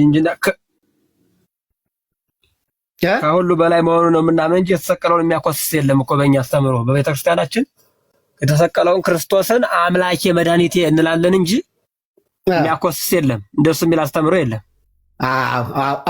ይኸውልህ አምላኬ መድኃኒቴ እንደዚህ አትሉም እያልኩ አይደለም። እኔ እንደሱ ስትሉ የሚያኮስስ የሚለው አነጋገር አይገልጸንም ብዬ ነው። የተጻፈው ነው። አይ ነገረ መስቀሉ ማለት መስቀሉን መስበክ፣ መስጠሩን አውጥቶ መስበክ፣ የተሰቀለውን ትቶ መስቀሉን መስበክ ማለት ይሄ ነው።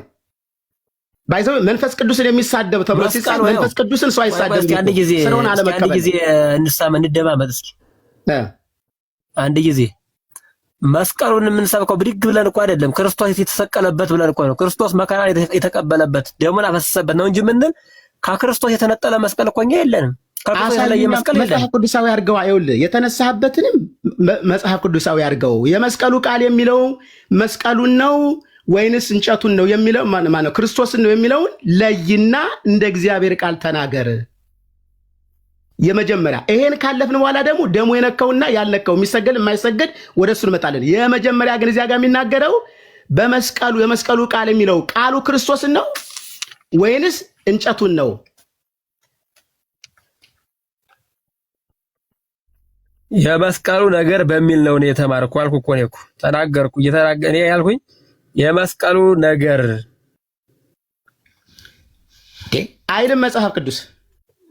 የመስቀሉ ነገር አይልም እያለ አይልም። መጽሐፋችን በቤተክርስቲያን ተጽፎ የተቀመጠው ይላል ነው። ይኸውልህ አንተ የመጀመሪያ ሰው ግሪኩን የተጻፈበትን ክደህ አንተ የተቀበልከውን ነገር የምታወራ አንተን አየሁ። የለም እንደዚያ የመስቀሉ ቃል ለሚል ወንድሜ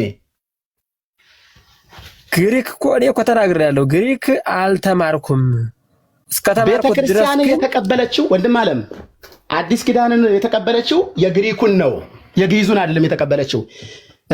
ግዕዙን ከሆነ አባ ሮም የሚባለው መነኩሴ ጠይቀው።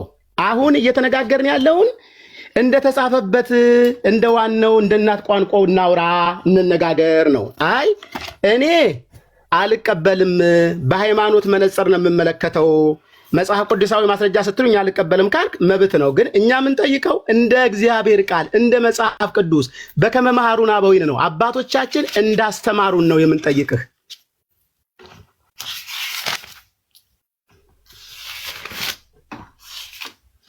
እና አባቶች የእናንተ አባቶች ያስተማሯችሁን እናንተ ታውቃላችሁ። የኔ አባቶች ያስተማሩ ደግሞ የመስቀሉ ነገር ብለው ነው። የክርስቶስ መስቀሉ ከንቱ እንዳይሆን ይላል። እንደውም ቀጣ ማለት ነው እዚያው ላይ የክርስቶስ መስቀሉ ከንቱ እንዳይሆን ይላል። ወንድሜ በቃ አንተ ይሄንን እውነት የትክክለኛዋ የቤተክርስቲያኒቱ አስተምህሮ ወይንም መጽሐፍ ቅዱሳዊ እውነት አይደለም። ይሄ የሚሊኒየም ትርጉም ወይ ኮነ በጥበበ ነገር ከመኢንሳር መስቀሎ ለክርስቶስ እስመ ነገረ መስቀሉስ እብድ ውእቱ በሀበ ህጉላን ወሀቤስ ድህነ ኃይለ እግዚአብሔር ውእቱ ነው የሚል። ውእቱ መጨረሻ ነው። ብዙ በደንብ ያንብቡት። በደንብ ነው እንትን ያልኩልህ፣ በደንብ ነው ያነበብኩልህ። ውእቱ የሚለው አንተ አልከው ቦታ ላይ ነው። እኔ የምማር ነው እንጂ 17 እኮ ነው። 17 አንደኛ ቆሮንቶስ ምዕራፍ 11 ቁጥር 17 ለለድህነ ኃይለ እግዚአብሔር ውእቱ ነው የሚል እኮ። ለለድህነ ኃይለ እግዚአብሔር ውእቱና እና ታዲያ ምን ልትል ፈልገህ ነው እኮና ወነገረ መስቀሉ ሰበድ ውእቱ አይልም? የመስቀሉ ነገር በሀበ ህጉላን በማያምኑ ሰዎች ዘንድ ከንቱ ነው እኮ ነው። ትርጉም ነው አልኩህ እኮ። ይሄ ከግዕዝ የተተረጎመው ነው። ይሄ የግዕዝ ትርጉም ነው፣ የእናቱ ትርጉም አይደለም። እናቱ አባቱ የሚለውን እኔ ግሪክ አልተማርኩም፣ ያስተማረኝ የለም። እኔ የተማርኩ በአባቶቼ ባቆዩልኝ በጻፉልኝ መጽሐፍ ነው የተማርኩ። እኔ የምከራከረው በሱ ነው፣ ስለ መስቀሉ የምከራከረው። እሱ ካልሆነ በገድላትና በድርሳናት ተከራከር። ይሄ ያን አባቶች አቆዩ። አባቶቻችን ሐዋርያት ያስተማሩን ግን ይሄን አይደለም፣ አንተ ያልከውን አይደለም። አየህ፣ እንጨቱን አይደለም የሰበኩት፣ በእንጨቱ ላይ የተሰቀለው ክርስቶስን የሰበኩት ነው። እንግዲህ ይኸውልህ፣ ስለዚህ የመስቀሉ ሐዋርያው ቅዱስ ጳውሎስ የመስቀሉ ነገር ከንቱ እንዳይሆን እያለ ስለ መስቀሉ አልተናገረም። ክርስቶስ ተሰቀለ ሲል እኮ በምን ተሰቀለ ይባላል? ሁለት አይነት ትርጉም አለው። ኤርሚ መጽሐፍ ሊከፍት ነው። አንዴ መርጌታ ኤርሚ መጽሐፍ ሊከፍት ነው። እሺ፣ አይ ሰላም ለእናንተ ይሁን፣ ሁላችሁንም ሰላም ብያለሁ። ወንድሜ መርጌታ ደህንነት ስላየው በጣም ደስ ብሎኛል። ድጋሚ እግዚአብሔር ይባረክ። ትየው ሜርሲ፣ ወንድምነት ቤካ፣ ሌሎችም ወገኖች ሁላችሁንም ሰላም ብያለሁ። አይ ቀደም መርጌታ አንድ ነገር መርጌታ እንኳን አንዴ የሰሙነው መርጌታ ቆይ ፍሬ ስብሐት አንዴ ይቅርታ። ቀደም መጽሐፈ ዚቅ ላይ መርጌታ ሲጠቅስ ነበረና ፍሬ ስብሐት ምን አሉ? ካላየው አላምንም ሲሉ ነበረ፣ መካከል ላይ ሲናገሩ ነበር እና መርጌታ የተናገሩት በዚህ መጽሐፍት ውስጥ አለ። ይህን መጽሐፍ ያውቁታል? ፍሬ ስብሐት ቆይ እስኪ ለእሳቸው አንድ ነገር ልጠይቃቸው፣ አንዲት ቃል ብቻ። አይ እስካሁን እያወራችሁ ነበር፣ ለእሳቸው መልሼ ልሰጥ ነው። እሳቸው በቃላቸው ስላሉት መርጌታው ስለሚያውቁት የተማሩበት ስለሆነ እዚህ መጽሐፍት ውስጥ ያለውን በቃላቸው ሲሉ ነበር እሳቸው። እርሶ ምን አሉ? በቃል ሲነግሮት አይ ካላየው አላምንም ብለው ሲሉ ሰማሁኝና መጽሐፉን እስካመጣው ድረስ ነበር የቆየሁትኝ። ብዙ መጽሐፍት ስላለ የመጽሐፈ ዚቆ መዝሙር የቅዱስ ያሬድ በኢትዮጵያ ኦርቶዶክስ ተዋሕዶ ቤተክርስቲያን ብናሳየዎት ያምናሉ ወይ ነው ያልነው ያለ ነው። የተሳሳተ ነገር ባይኔ እንዲስተካከል አደርጋለሁ እንጂ ቢሳሳትም እንኳን ስላየው ብቻ እዚህ ላይ ተጽፎ ስላየው ብቻ አላምንም። እኔ ማነው ይሄንን ዚቅ የጻፈ? የጻፈውን ማን እንደጻፈው አላወኩም። እኔ እንግዲህ ማየት ነው። እሺ እናሳየውታ። እንግዲህ አሳታሚው ማን ነው ይላል?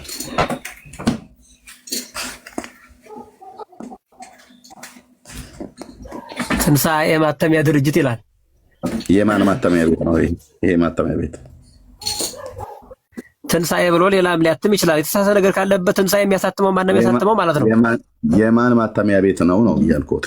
ማተሚያ ቤቱ ባለቤትነቱ የግለሰብ ነው ወይስ የአክሲዮን ነው ወይስ የቤተ ክርስቲያን ነው? የማን ነው ትንሣኤ ማሳተሚያ ድርጅት?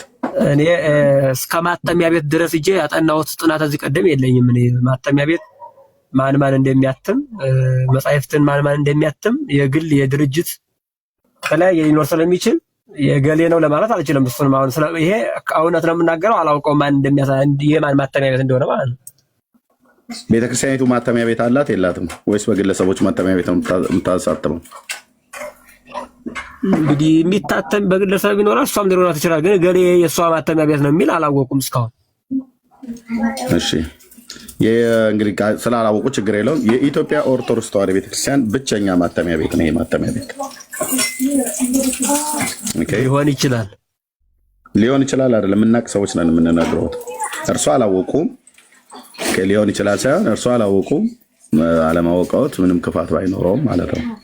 ይሄ የቤተክርስቲያኒቱ በንጉሱ ቀዳማዊ ኃይለ ሥላሴ ይመስሉኛል ይህንን ማተሚያ ቤት ለቤተክርስቲያኒቱ እንዲቋቋም ያደረጉት አይ ቲንክ የማውቀው ታሪክ ማለት ነው። በእሳቸው በንጉሱ እገዛ ማተሚያ ቤቱ ብቸኛ ማተሚያ ቤት ነው። የኢትዮጵያ ኦርቶዶክስ ባለቤትነቱ የኢትዮጵያ ኦርቶዶክስ ተዋሕዶ ቤተክርስቲያን ማተሚያ ቤት ነው። ማተሚያ ቤት እዚህ ማተሚያ ቤት የሚታተም መጽሐፍ በሙሉ በሊቃውንት ጉባኤ ታይቶ ተመርምሮ በጉባኤ ቤት መምህር ታይቶ ተመርምሮ ተጠንቶ ነው። ስለዚህ የመጽሐፍ ዚቆ መዝሙር በዚህ ማተሚያ ቤት የታተመ መጽሐፍት ነው እና ቅድም ስለ መርቆሬዎስ መርጌታ ያነሱትን ዝም ብሎ ተደበስብሶ እንዲያልፍ ስላልፈለኩ ነው። መርጌታ ያነሱት ነበረ ለሰው ልጆች በደልና ኃጢአት የተሰቀለው መርቆሬዎስ ነው ይላል። ቤተክርስቲያኒቱ ናት ያለችው። ቀራንዮ መስቀል ላይ በመስቀል የተሰቀለ የሸዋ አክሊል የደፋ አበቦችን በምድር ላይ የፈጠረ ከዋክብትን በሰማያት የፈጠረ መርቆሬዎስ ነው ብላለች የኢትዮጵያ ኦርቶዶክስ ቤተክርስቲያን። እርስዎ ምን ይላሉ? እኔ እንደሱ የሚል ድሮ ባገኘው መዚህ ላይ አልቀበለውም። ቀጥታ ድሮ ቢያገኙት አይቀበሉትም። ግን መርጌታ የተናገሩት አንዳች ውሸት እንደሌለበት እዚህ ጋር ያሳየሁትና ቤተክርስቲያኒቱ በዚህን ያህል ልክ ስህተት እየተሳሳተች እንደሆነ እንዲያውቁ ፈልጋለሁኝ። የጥቅምት መርቆሬዎስ ይኸው ቅድም መርጌታም ሲጠቅሱ ነበር። ዚቅ ለጥቅምት መርቆሬዎስ ገጽ 51 ላይ በዚህ ክፍል ያሰመርኩበት ክፍል ያንን የሚለው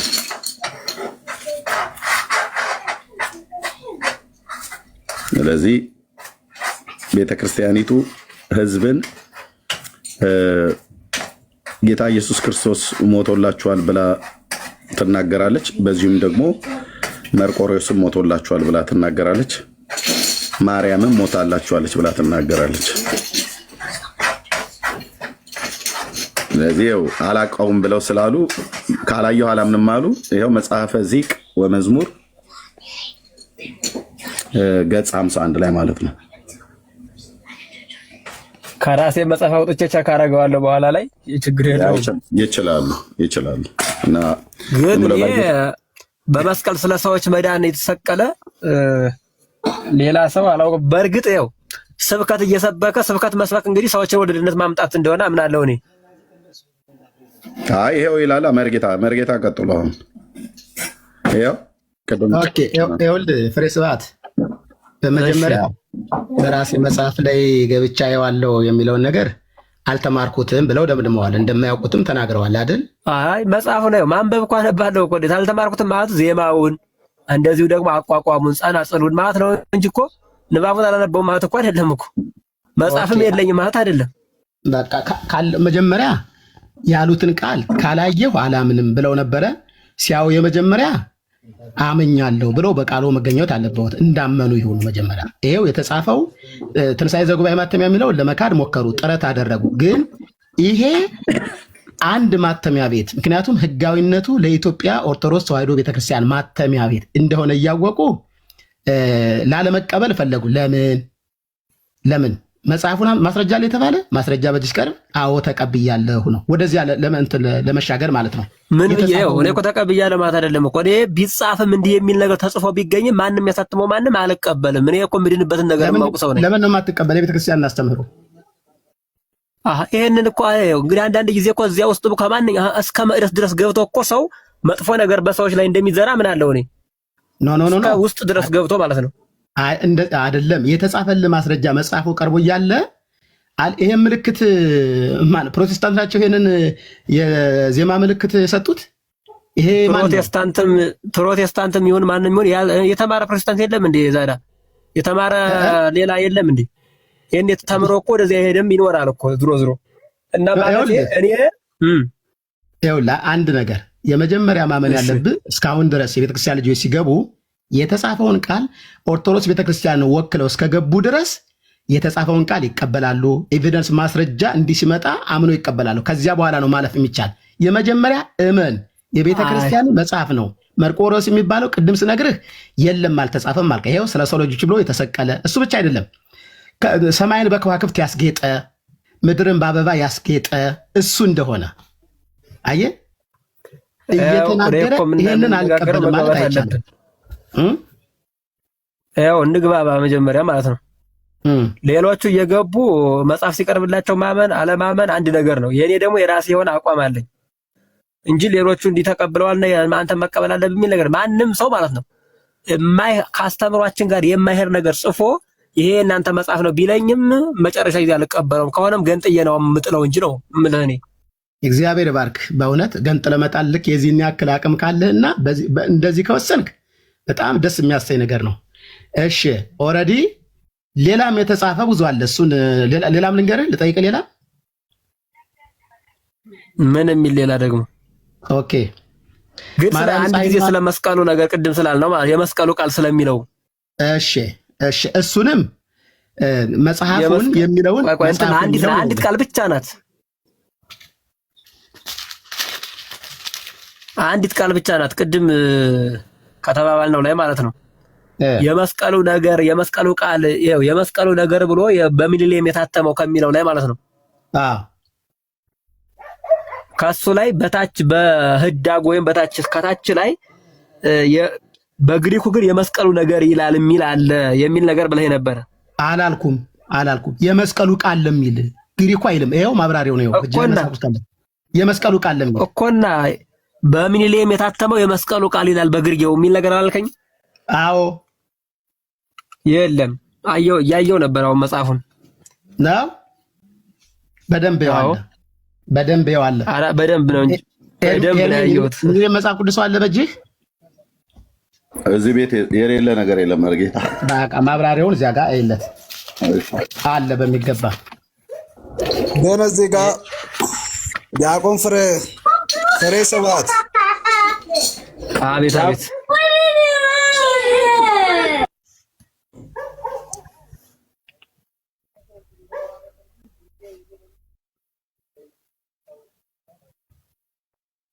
ኤርሚ መጽሐፉን እያወጣህ ማብራሪያው ጋር በሚገባ አለ። በግሪኩ የመስቀሉ ቃል እንደሚል ተጽፏል ማብራሪያው ጋር። አሁን እጄ ጋር መጽሐፉ ስለሌለ ነው እኮ ነው። በህዳግ እንደዚህ የሚል ነገር የለም። እኔ ይዤው እኮ ያየሁት እኮ ህዳጉ ላይ መርጌታ የለም። አልጻፉትም። እዚህኛው ላይ ኦኬ ያው ስለ መስቀል ብሎ የሚለው የመስቀሉ ነገር በሚጠፉ ሰዎች ዘንድ ስንፍና ነው፣ ለምንድን ለእኛ ግን የእግዚአብሔር ኃይል ነው ብሎ ይላል። እዚህ ፍጹማን እንድትሆኑ ብሎ የሚለው የግሪኩ ላይ የለም ብሎ ይላል። ከዛ ውጭ ጥቅስ ብቻ ነው የጻፉት።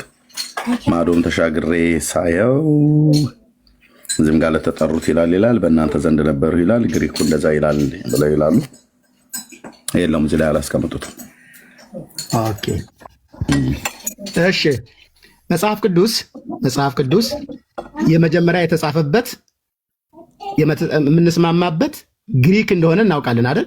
አዲስ ኪዳን mean? Oh wow! Now we can't play all of it on the iPad. We can't do it. ዲያቆን ፍሬ ስብሐት አቤት አቤት። መጀመሪያ የተጻፈበት ተአማኒነት ያለው ግዕዙ ነው ግሪኩ ነው? ይሄን ትርጉም ይንገሩኝ። መጀመሪያ ግዕዙ ነው የሚታመነው ወይንስ ግሪኩ ነው የሚታመነው? የአዲስ ኪዳን እውነት የተጻፈበት ያው እንደ መሰረታዊ ነገር ማለት ነው። የጥንቱ ግሪኩ ከተገኘ የጥንቱ ማለት ነው ከዚያ ወዲህ ያልተከለሰው ያልተበረዘው ከተገኘ ትክክል ነው። ግን ከዚያ በኋላ ያኒ ግሪኩን ዋናውን አጥፍቶ ኦሪጂናሉን የጥንቱን አጥፍቶ ግሪክ እያለ የሚጽፈው ሁሉ ተቀባይነት የለውም። ማን ጻፈ? እስኪ አንድ የጥንቱ ተገኝቶ ከታወቀ ግሪክ ብሎ የጻፈ ማን አለ? ልክ እንደዚህ የመጀመሪያውን ትቶ በራሱ ሐሳብ የጻፈ እስኪ አንድ ሰው ያስረዱኝ።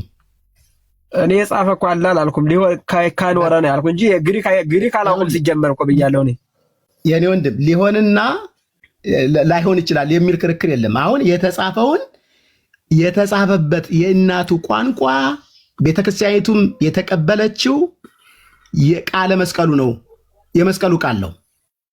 አሁን አንተ የመስቀሉ ቃል ብለው ብትቀበለው ኖሮ እኮ የመስቀሉ ቃል ይሉ ነበር እኮ። አሁን ነው እኮ እንትን ያለቻ ነገርኩ እኮ ከሚኒሌም ወደዚያ አልነበረም። ይሄ ከሚኒሌም ወደዚህ ነው የመስቀሉ ነገር የሚል የመጣ እንጂ በፍጹም ከዚያ በኋላ ይሄንን ቃል ይዋ ከዚህ በፊት የነበረው ትርጉሙ ምንድን ነው የሚል ከሚኒሌም ወደዚያ መጽሐፍ ቅዱስ የላችሁ የለም? በአቡነ ተክለ ሃይማኖት ጊዜ የለም አለ። እኔ አሁን የለኝም እንጂ እሱ መጽሐፍ ቅዱስ አለ። ትክክል ነው። እኔ እሱ ሁሉ መጽሐፍ ተሟልቶ ቤቴ ላይ አሁን የለም በዋናነት ማለት ነው። የመስቀሉ ነገር ይላል አንድ ከሚኒሌም ትርጉም ውጪ እስከዚህ ድረስ ቤተክርስቲያን ስንት ዓመት እንዳላት ታውቃለህ? ከዚያ በፊት የነበረው የኖረችበትን ዕድሜ ያስተማር ታውቃለህ? አንድ የመስቀሉ ነገር የሚል አለ?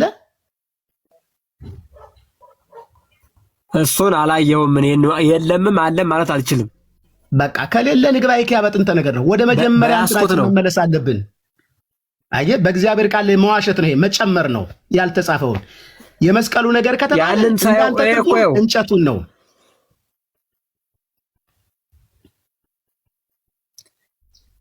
ጽፈው ያስቀመጡልን የመስቀሉ ነገር ብለው ነው።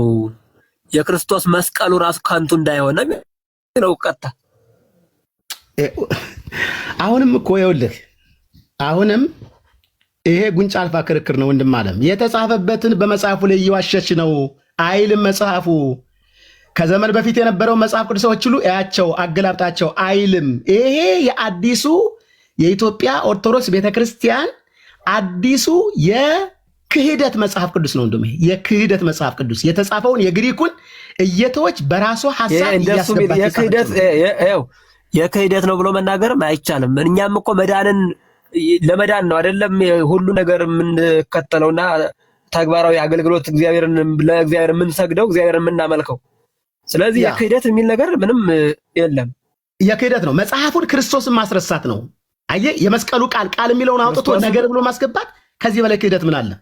ቃልን ላለመስማት ነው እኮ። ቃል የሚል እኮ አላገኘንም እኮ ቃል የሚል ግሪክ ስለማላውቅ ወይም አንተም ታውቅ አታውቅ የማውቀው ነገር የለኝም። በእርግጥ ግን በግሪኩ ቃል ይላል የሚል ነገር ደግሞ የግሪኩን ስንማር ሁለታችንም ስንረዳው ነው። አንተ ከተረዳው የራስ አረድ ጥሩ ነው። እኔም ግሪኩን ሳየው ቃል ካለ ነገር ያሉበትን ምክንያት ለምን እንደሆነ እመረምራለሁ እንጂ ኤርሚያስ እስኪ መጽሐፍ ቅዱስ ከሚሊዮን በፊት የተጻፈ መጽሐፍ ቅዱስ የእናንተን እስኪ አሁን ይኸው እስኪ እዚያ ጋር ይኸው እሱን ላሳየ ነው። ፍሬ ስብሐት ይሄን መጽሐፍ ቅዱስ ያውቁታል አይደል? አላውቀውም። እኔ ያላየሁትም ይውጣ፣ ችግር የለውም። ጥሩ የኢትዮጵያ ኦርቶዶክስ ተዋሕዶ ቤተክርስቲያን አሁን እርሱ የያዙት ይሄኛውን መጽሐፍ ነው አይደል? ጆት ላይ እሱን ነው ያዝኩን። ያው ይሄ መጽሐፍ የታተመው የዛሬ 18 ዓመት ነው አይደል? እውነት ነው። 2000 ዓመት ላይ እንደታተመ ይናገራል። ትክክል 2000 ማለት ነው። ከዛ በፊት መጽሐፍ ቅዱስ ነበራት ወይስ አልነበራትም? ነበራት እንጂ በምን ስትሰብክ ኖረች? ስለዚህ ስትሰብክበት የነበረችው መጽሐፍ ይሄ በብፁዕ አቡነ ጳውሎስ ነው። ይሄ ደግሞ በብፁዕ አቡነ ተክለ ሃይማኖት የፕትርክና ዘመን የታተመው 80 መጽሐፍ ቅዱስ ነው ይሄኛው። ይሄ በብፁዕ አቡነ ተክለ ሃይማኖት ያውቋቸው አራደ ጳጳሱን አውቃቸዋለሁ። ስማቸውን አውቃለሁ። ያው የቤተክርስቲያኗ ፓትርያርክ እንደነበረው አውቃለሁ። ያው አባ ተክለ ሃይማኖት ፓትርያርክ ርእሰ ሊቃነ ጳጳሳት ዘኢትዮጵያ 80 ያው የመጽሐፍ ቅዱስ ለኢትዮጵያ ኦርቶዶክስ ተዋሕዶ ክርስቲያን ታተመ ይላል 1980 የመስቀሉ ቃል የሚል የለም ብለዋል። እርሶ ማለት ነው። መጽሐፍ ቅዱሳችሁ ይሄኛው መጽሐፍ ከመታተሙ በፊት ብፁዕ አቡነ ተክለ ሃይማኖት በብፁዕ አቡነ ባስልዮስም በ1946 ዓ.ም ታትሞም የነበረው ሁሉ ምን ይላል? አሁን ከመርጌታው ጋር ግብ የገጠሙት አንደኛ መርጌታው በሚገባ እግዚአብሔርን ቃል ያውቃሉ የቱ ጋር ምን እንደሚል፣ እርሶ ግን አይልም ብለዋል። ስለዚህ የቅዱስ ጳውሎስ መልእክት ወደ ቆሮንቶስ አንደኛው ማለት ነው ምዕራፍ 1 ቁጥር 18 ላይ ሄደ መጽሐፉ ይዳኘናል። መርጌታ ነው እየተናገሩት ያሉት ትክክል ወይስ እርሶ? ቁጥር 18 ላይ ምን ይላል? ፍሬ ስብሐት ይኸው አንደኛ ቆሮንቶስ 1:18 እውነት ነው። ምን ይላል? የመስቀሉ ቃል ይላል። ትክክል ነው። ግን ያው የመስቀልም ቢል ነገርም ቢል እኔ አይ ቆይ አቋሜ ያው ነው። እሱን ቃልም ቢል ቃልን እኮ ቅድም የተረጎምኩበት አግባብ ነበር። ከመርጌታ ጋር ይቀጥላሉ። ቆይ እሱን ቃል የሚል የለም አባቶቻችን ነገር ነው ብላ ያስተላልፉልን፣ እኛም ነገር ብለን የምንቀጥለው አሉ። መርጌታ ግን ቃል የሚል አለ። እኔ እሺ ጥሩ መርጌታ ጋር እንነጋገር፣ ችግር የለም። መርጌታ ጋር እንነጋገር፣ ችግር የለም። እሺ መርጌታ ቀጥሉ። ኦኬ ቃልና ነገር አንድ ነው። ያው ቅድም እኮ አማርኛውን በማብራራበት ጊዜ ቃል የሚለው ታሪክ ነገር ሊሆን እንደሚችል ተናግረው በአማርኛ፣ በግዕዝ ግን ነገር ነው ያሉት ብዬ ነበር። ስማ ወንድም አለም መጽሐፍ ቅዱስ ውስጥ ፐርሰን ቃልና ነን ፐርሰን ቃል አለ። ፐርሰን ቃል የሚባለው ክራይስት ነው፣ ኢየሱስ ነው። በመጀመሪያ ቃል ነበረ ብሎ የሚያወራ ስለ ንግግር ነው የሚያወራ። ቃልም በእግዚአብሔር ቃልም እግዚአብሔር ነበር የሚለው ያ ቃል የተባለ ፐርሰን ነው። ንግግር ነው። ቃል ያው መጽሐፍ ቅዱስ ላይ ቃል የተባለ ሁሉ ኢየሱስ ክርስቶስ አይደለም። ነገርኩ እኮ ይኸውልህ ፐርሰን ቃልና ነን ፐርሰን ቃል ብዬ ነግሬህ ያለሁኝ። እዚያ ጋር የሚያወራው ቃል እዚያ ጋር የሚናገረው ቃል ስለ ክርስቶስ ነው፣ ስለ ክርስቶስ ነው። አየህ፣ ስለ እንጨቱ አይደለም።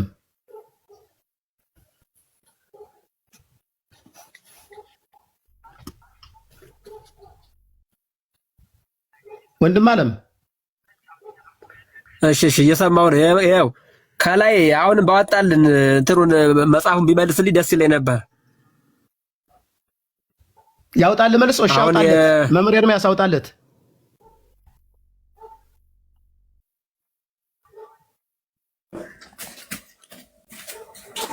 እስኪ ትንሽ ቀረብ አድርገው።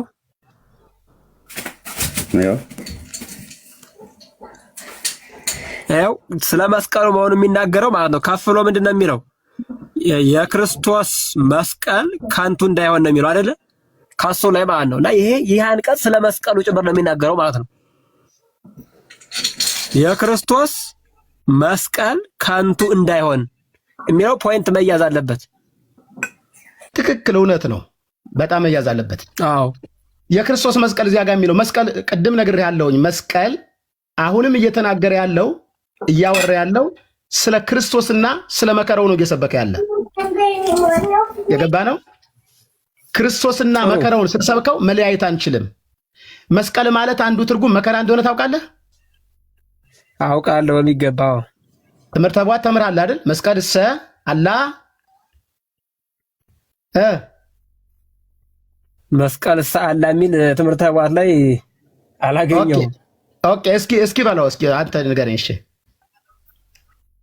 ምን የሚለው እንዲህ የሚል መስቀል ሰአላ የሚል መግቢያ ራሱ የለውም። ዘእይትራይ በአይን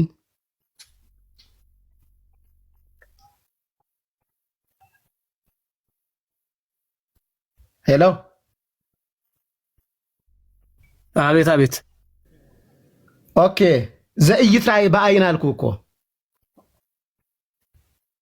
ዘእይትራይ በአይን የሚል ቀጥታም እንደሱ አይነት የሚል ቃል የለም። በቃ ወንድም አለም አልተማርኩትም በለኝ። አልተማሩትም። አይ ዘይትራይ ባይን የሚል የለም። ቀጥታ የሌለውን በቃ ቶ አልተማርከውም። አይ በዜማም ተምሬዋለሁ፣ በትርጓሜም ተምሬዋለሁ። ትምህርተ ቧትንም ኖ ከተማርከው አለ። ለምን መሰለህ? ስማ፣ አይ የለም ስትል አቅርበው ይሄንን እንዲህ ነው የሚል ብለህ ንገረኝ። እንዲህ አንተን እኮ ነው መግቢያው ማታውን ብድግ አድርጎ ለማቅረብ መግቢያ ሲኖረው ነው። ለምሳሌ የብቅ ያረከው ነገር ከዚያ ላይ ያለ ቃል ቢሆን ወደዚያ ገፋ ማድረግና ወይም ደግሞ ከመጀመሪያው ጀምሮ ማምጣት ይቻላል እንጂ ዘይትራይ በአይን የሚል በአይን የማይታይ መስቀልስ አላ የሚልም ይኸውልህ እኔ አሁን እዚያ ጋር የተጻፈውን ሂንቱን ሰጥቻለሁኝ። ገብተህ ማግኘት ያንተ እንትን ነው። አሳይቻለሁኝ። ዘይትራይ በአይን የሚል አለ የለም? አውጣና አይ እንዲህ ነው የሚል በለኝ። ያ ትርጉሙ እኔ ከነገርኩ ትርጉም እኔ ካወራው ትርጉም የሚለይ ከሆነ አዎ አንተ እውነተኛ ነህ። እንጨቱን ነው እያለ እየተናገረ የሚዳበሰውን ነው። ስለዚህ ይሄ ዝም ብለህ በየነገሩ ሁሉ ሲያመጡ አይ እንዲህ ነው አይ እንዲህ ላለመቀበል በእግዚአብሔር ቃል ላይ እየዋሸን ያለህ። ይሄ ደግሞ ትክክለኛ አይደለም። አሁን አልዋሻውም፣ እስካሁን በፍጹም ዋሽተሃል። የዋሻሁት ነገር የለም። ይኸው አይልማ መጣልህ፣ 80 መጣልህ። በአቡነ ተክለ ሃይማኖት ጊዜ የተጻፈው ቀረበልህ እንደ ማስረጃ፣ አልቀበልም አልክ። ስለዚህ ወንድማችን ዲያቆን ክርክራችን ስርዓተ ቅዳሴ አይደለም። ይሄ የቅዳሴ ዜማ አይደለም። የቅዳሴ ዜማ አይደለም፣ መጽሐፍ ቅዱስ ነው። ግን ስንከራከር ማለት ነው ለመከራከርም ቢሆን አንድን ነገር እያቀለሉና እንትን እያሉ እያኮሰሱ መሆን የለበትም። ስርዓተ ቅዳሴያችን በእኛ ዘንድ የከበረ ነው እንጂ እንዲህ ይኸውልህ እኛ መስቀል ርኩስ ነው ያለ እኮ የለም። መስቀል ርኩስ ነው ብሎ ያስተማረን አይደለም። ስርዓተ ቅዳሴ አይደለም አልከኝ እንጂ አይደለም። ስርዓተ ቅዳሴ አይደለም አይባል። ስርዓተ ቅዳሴም የከበረ ነው። ይኸውልህ ስማ፣ ስለሱ ስለ ቅዳሴ ዲያቆን ከሆንክ ስለ ቅዳሴ አውራ። አይ ከዚህ ያለፈ ደግሞ እንትን ነኝ የሆነ ነገር ነኝ መርጌታ ነኝ ካልክ ሶኬ ነህ። የጩኸት መምህር አይደለሁም ግን የመጽሐፍ መምህር ነኝ። በቃ የጩኸት መምህር ካልሆንክ ተወው። የመጽሐፍ መምህር ከሆነ መጽሐፉ ጋር ዋሽተህ ተገኝተሃል። እንደ መጽሐፍ መምህር ሆነ አይደለም የተገኘ። አልዋሻውም። ዋሽተሃል። ይሄው የተጻፈበትን መጽሐፍ የቅድሙን ይሁት እዚህ የምትሰሙ ወደ 490 ሰዎች አሉ። የመጀመሪያ ያንን የግዕዙን ቃልን ዜኑ ዘመርቆሬዎስን ስለ አልተጻፈም የለም መጽሐፉም የለም ብለህ ክደህ ነበረ። ካላየው አላምንም አልክ። መጽሐፉ መጣልህ። መጽሐፉ ሲመጣ ደግሞ የለምም አላልኩም አየዋለሁ ነው ያልኩህ። ይኸውልህ ኖ ዝም ብሎ በድምፅ ይኸውልህ አላምንም ነው ያልክ። አላምንም የተጻፈም እንደዚህ ተብሎ እንዳለ አላምንም አልክ። መጽሐፉ ቀረበልህ በማስረጃ በስንት ክርክር። አሁንም ዝም ብሎ ይታለ። ሁለተኛ ከምኒልየም በፊት የመስቀሉ ቃል የሚል እኔ ይሄንን ማውቃልክ። ይሄው መጽሐፉ ቀረበልህ። አሁንም ይሄንን እንዳላየ ማለት ፈለክ። ስለዚህ አሁንም የምትናገረው ነገር መጽሐፍ ቅዱሳዊ ማስረጃ ስለሌለ ይሄ ሁሉ የሚሰማን ሰዎች እጁ ላይ ያለ የመጽሐፍ ቅዱስ የመስቀሉ ቃል የሚለው አለ። እኔም የምናገረውን አንተም የምናገረውን የንግግር ክህሎት ሳይሆን መጽሐፉ ላይ እያስቀመጠ እያየን ነው እናንተን። ስለዚህ ከመጽሐፉ ውጭ ነው። በመጽሐፉ ላይ መጨመርም መቀነስም አይቻልም። የእግዚአብሔር ቃልም ይህንን አይልም። ገላትያ ላይ ሐዋርያው ቅዱስ ጳውሎስ ይህን ያለው እኛም ብንሆን ወይንም የሰማይ መልአክ ከሰበክንላችሁ ወንጌል ውጭ የሚሰብክ ወንጌል ቢኖር የተረገመ ይሁን። ገላትያ ላይ ምን እንደተሰበከ ታውቃለህ? ሕግን የተሰበከ እኮ የሙሴን ሕግ እንጠብቅ ነው፣ ሌላ አይደለም። የሙሴ ሕግ ደግሞ እግዚአብሔር የሰጠው ነበረ። ነገር ግን አዲስ ኪዳን ላይ ይሄ አይሰራም። ስለዚህ አሁን አንተ ያልከው መስቀሉን አይልም፣ የመስቀሉ ቃል ነው የሚናገር። ገባ? የመስቀሉ ቃል ክርስቶስን ነው የሚያወራ፣ እሱን ነው የሰበከው። እናንተ የገፋችሁት ከከተማ ያስወጣችሁት፣ እኛ ግን እሱን ነው የምንሰብከው። ለሰው ልጆች ሁሉ የኃጢአት ስሬት ቤዛነትን ያገኘንበት እርሱ ነው ክርስቶስ ነው እያለ ነው የሚሰብክ እንጂ መስቀሉን እያስተዋወቀ አይደለም። መስቀል ማለት እኮ የተረገመ ሰው የሚሰቀልበት ነው።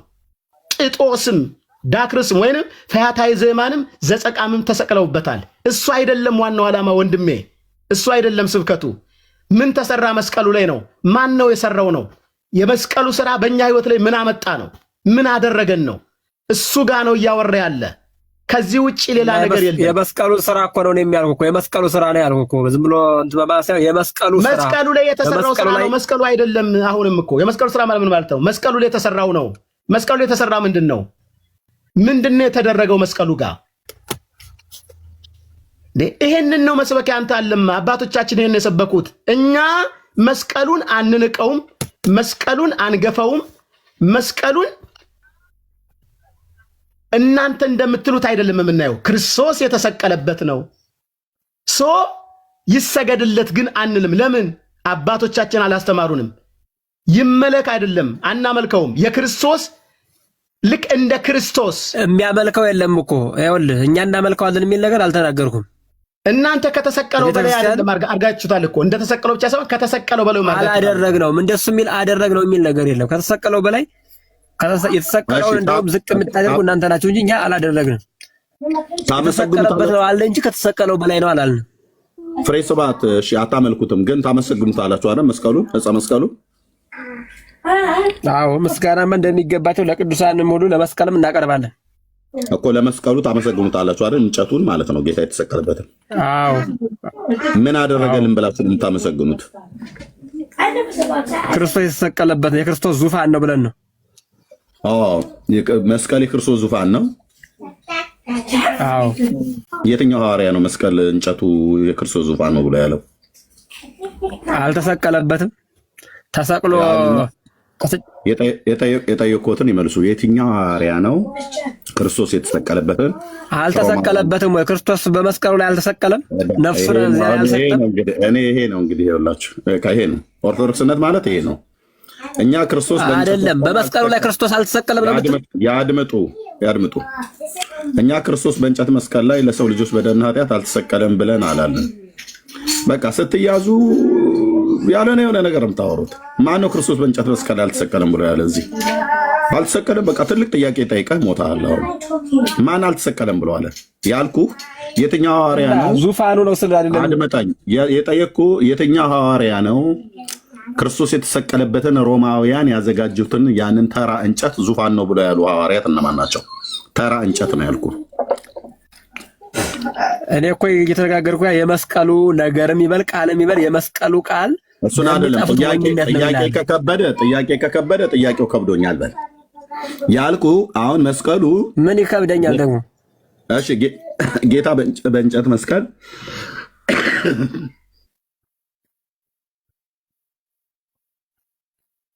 ጌታ በእንጨት መስቀል ተሰቅሏል። ኦኬ፣ በቅዱሳት መጽሐፍት ተጽፏል። በእንጨት ላይ ሰቅላችሁት ገደላችሁት እያሉ ሐዋርያት ጽፈዋል። ያንን የሞተበትን ወይ ደግሞ የተሰቀለበትን ሮማውያን ያዘጋጁትን የእንጨት መስቀል፣ የተመሳቀለ የእንጨት መስቀል ዙፋን ነው ብሎ ያለ ሐዋርያ ማን ነው ነው ያልኩት። እርሶ ዙፋን ነው ብለን እንለዋለን ስላሉ ማለት ነው። ከእናንተ በፊት የነበሩ እናንተ ያው በሐዋርያቱ መሰረት ላይ አይደል የተመሰረታችሁት እና ከሐዋርያቱ ጸሐፍት ሐዋርያት ከተባሉት ማቴዎስ ነው፣ ዮሐንስ ነው፣ ጴጥሮስ፣ ጳውሎስ ወይስ ደግሞ ከነዛ ከ72 አርድእቶች ከነበሩት ሉቃስ ነው ወይስ ማርቆስ? ማን ነው ባኮት እንደዚህ ብሎ ያለ ዙፋን ነው ብሎ ያለ የተሰቀለበትን ዕፀ መስቀል ዙፋን ነው ብሎ ያለ ሐዋርያ ማን ነው ነው የኔ ጥያቄ። የሐዋርያውን ስም ይንገሩኝ። ሐዋርያት አሉ አላሉ ሳይሆን ክርስቶስ በዚያ መስቀል ላይ ስራ እንደሰራ ምናለ የሰራበትን ደግሞ አከብራለሁ። እኛ እሱን አታክብር አላልንህም። ያልንህ ዙፋን ነው ብለህ ያልከው አንተ ራስህ ነህ ማለት ነው። ቤተክርስቲያናችን ማለት ነው ዙፋን ነው ብለህ ያለችው መስቀሉ አይደል? የተሰቀለበት መሆኑን ስለማመን ነው እኮ ዙፋን ነው ያልከው አንተ ነህ እንጂ ሐዋርያቱ አላሉም ብለኸኛል። ስለዚህ አንተ ነህ ያልከው ወይስ ቤተክርስቲያን ነች ዙፋን ነው ብለህ ያለችው? አፍጥነው ቶሎ ቶሎ በል። እኔ ጋር እንደዚህ ትንሽ አቤት አቤት። አይ አቤት አቤት አይደለም። ሰምተዋል? ጥያቄ ምንድነው? ሰማው ነው። አንተ ነህ አይደል ያልከው ዙፋን ነው ብለህ? ስለተሰቀለበት ነው ዙፋን ነው ያልኩት። አንተ ነህ ያልከው አይደል ዙፋን ነው ያልከው። መስቀሉ ላይ ሰውነቱ እኔ ሰውነቱ ያፈሰሰበት ስለሆነ ወንድሜ እሱ ይገባናል። አንተ ነህ ወይ ያልከው ዙፋን ነው ብለህ ያልከው አንተ ነህ ወይ ነው ያልከው። አስተምሯችን አጠቃላይ ይሄን ነው የሚለው። የቤተክርስቲያናችሁ አባቶቻችን ይሄን ያስተማሩ ዙፋናቸውን መድኃኔዓለም ይገልብጠው ብዬ አይደለም መቼስ እንዴ የማይለውን የእግዚአብሔር ቃል ሐዋርያት የማይሉትን ትልም አይገለበጥም እንጂ አንተ ስላልክ ስለማይገለበጥ ነገሩ እየገለበጥናችሁ ነው እኮ ወፌ ላላ ነው። ያውም ግልብጡ በያውም በእውቀት ይኸው እዚህ አንተም እኮ እየተገለበጥክ ነው። ምክንያቱስ እናንተ ናችሁ እንጂ አድመጣኝ። የግሪኩ የማንኔቴው ሰው እያልክ እየተደማመጥን ፍሬ ስብሐት እንዴ ሐዋርያቱ የተሰቀለበትን ዕፀ መስቀል ጌታ የተሰቀለበትን ዙፋን ነው አላሉ። እናንተ ናችሁ ሲያሻችሁ ዙፋን ነው፣ ሲያሻችሁ በርጩማ ነው፣ ሲያሻችሁ መኝታ አልጋ ነው ብላችሁ የምትሉት ማለት ነው። ሐዋርያቱ የማይሉትን ትላላችሁ።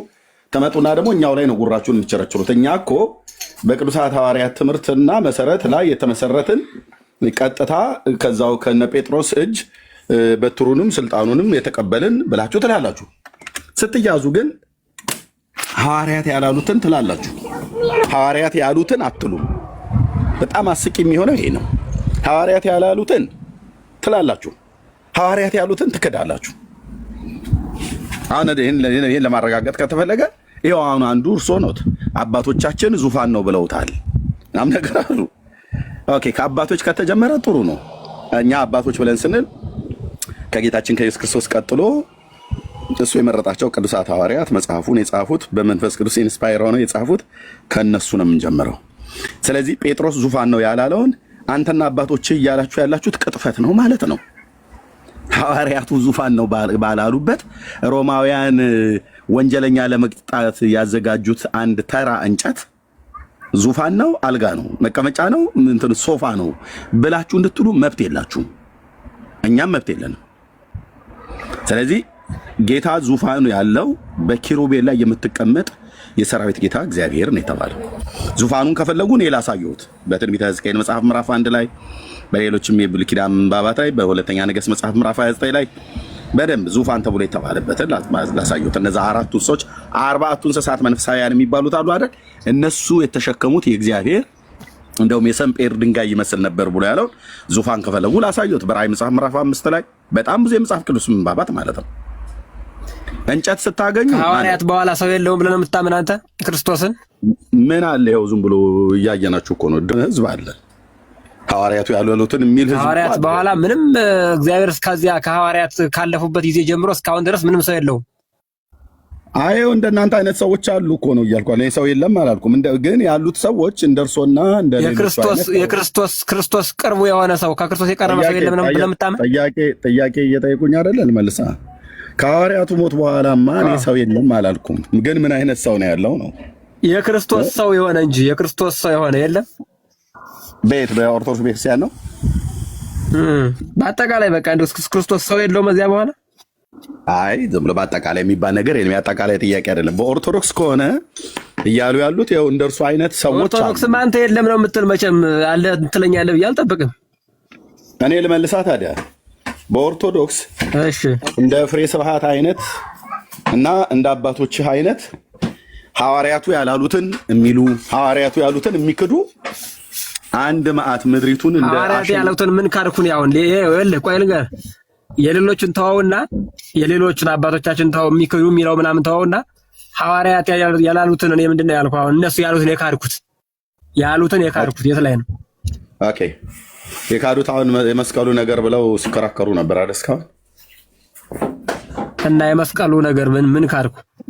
ኦኬ የግሪኩ ቃል ኦርቶዶክስ ተዋሕዶ ቤተክርስቲያን አዲስ ኪዳን የተጻፈው ዋናው ኦሪጂናል ቴክስቱ በምንድን ነው ብላ ትላለች? ዋናው መጥቶ የተቀዳበት ከግሪክ እንደሆነ ነግሬሃለሁ ቅድም። በኩረ ጽሑፉ ግሪክ ነው አይደል?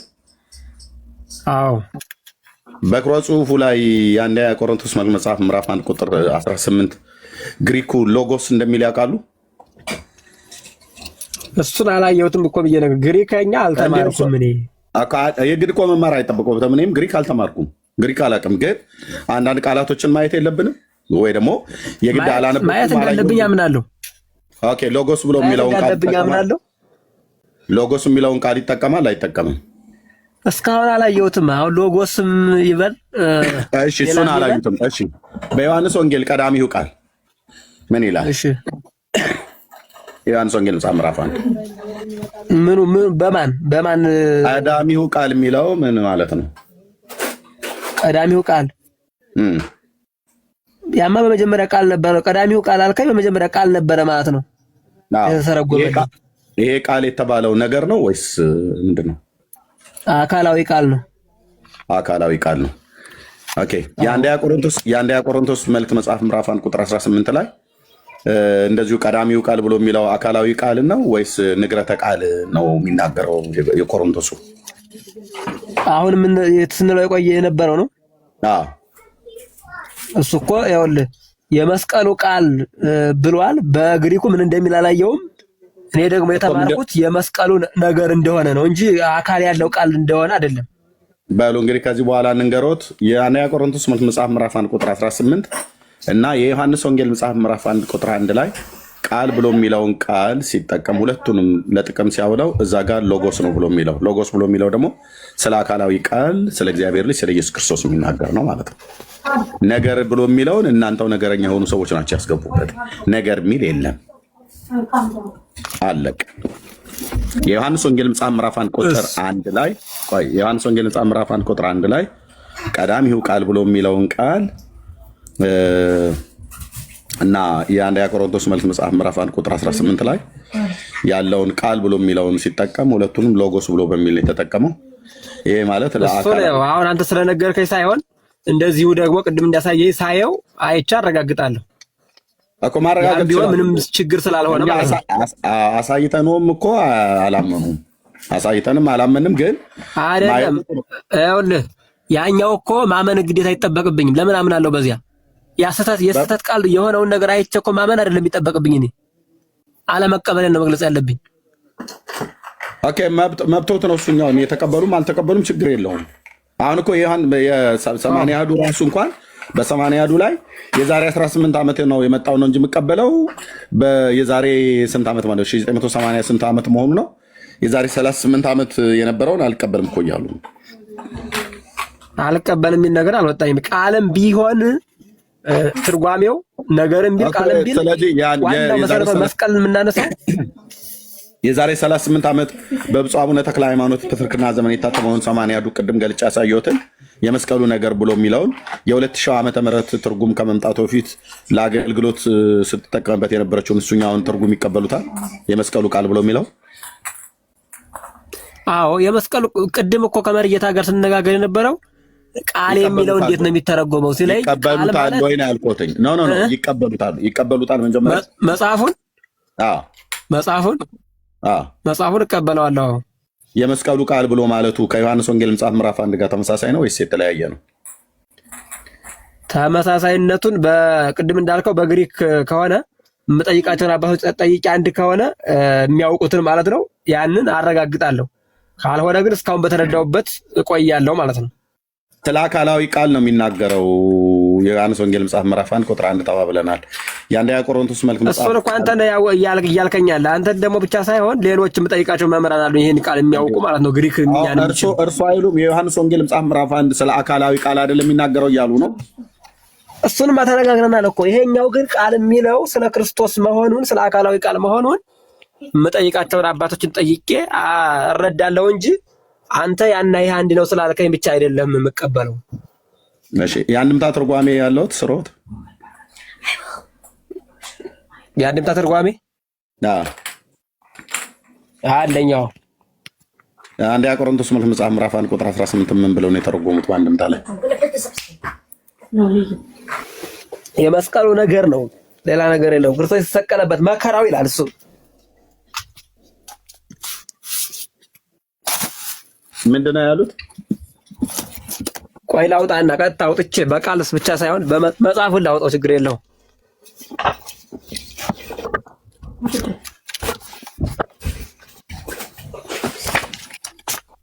ያው ከገዙ ስለተወሰደ ተመጣጣኝ ተርጉም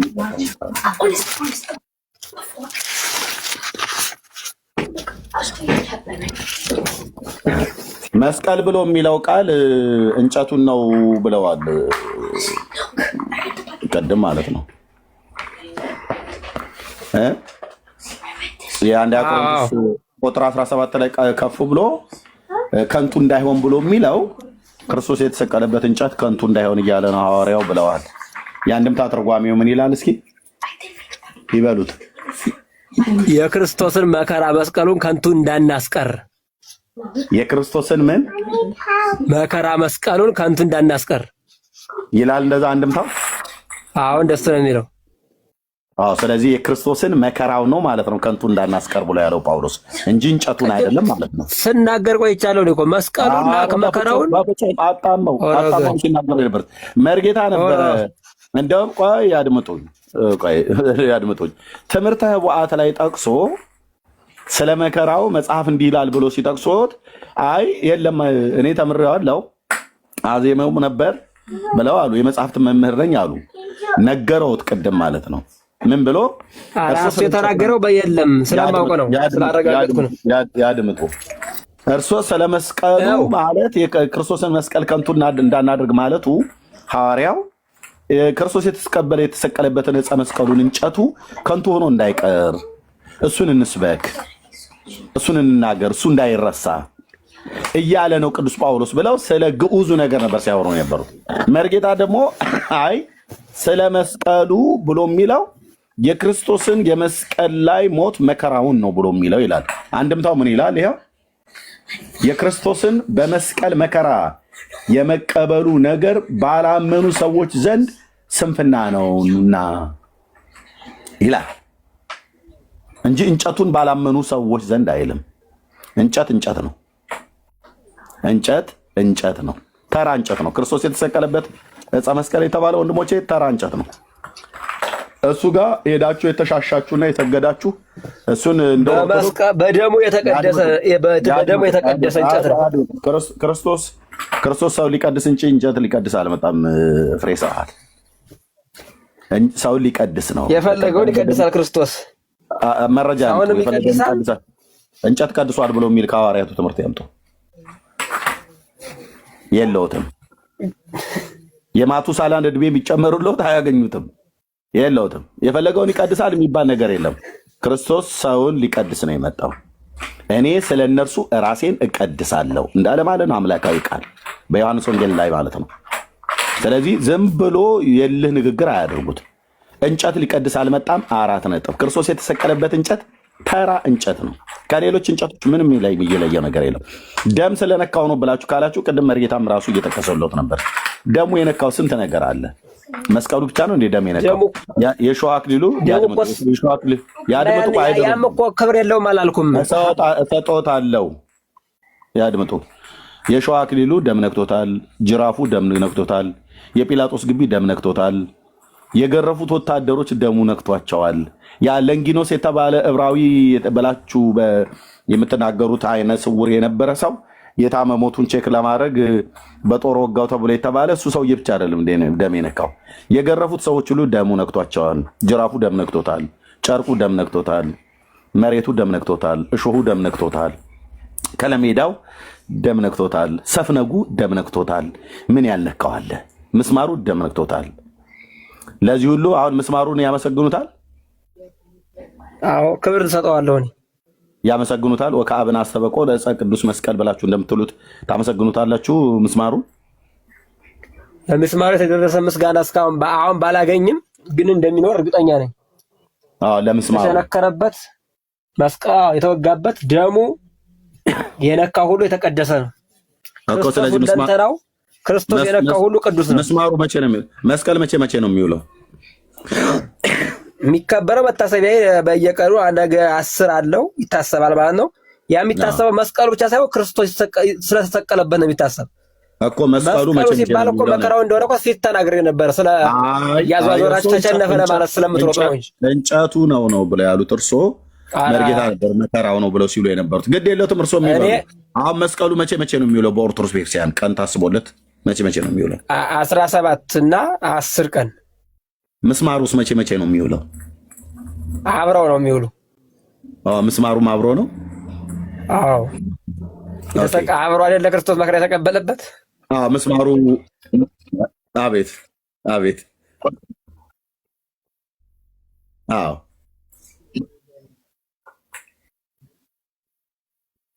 ምስጋና አለው።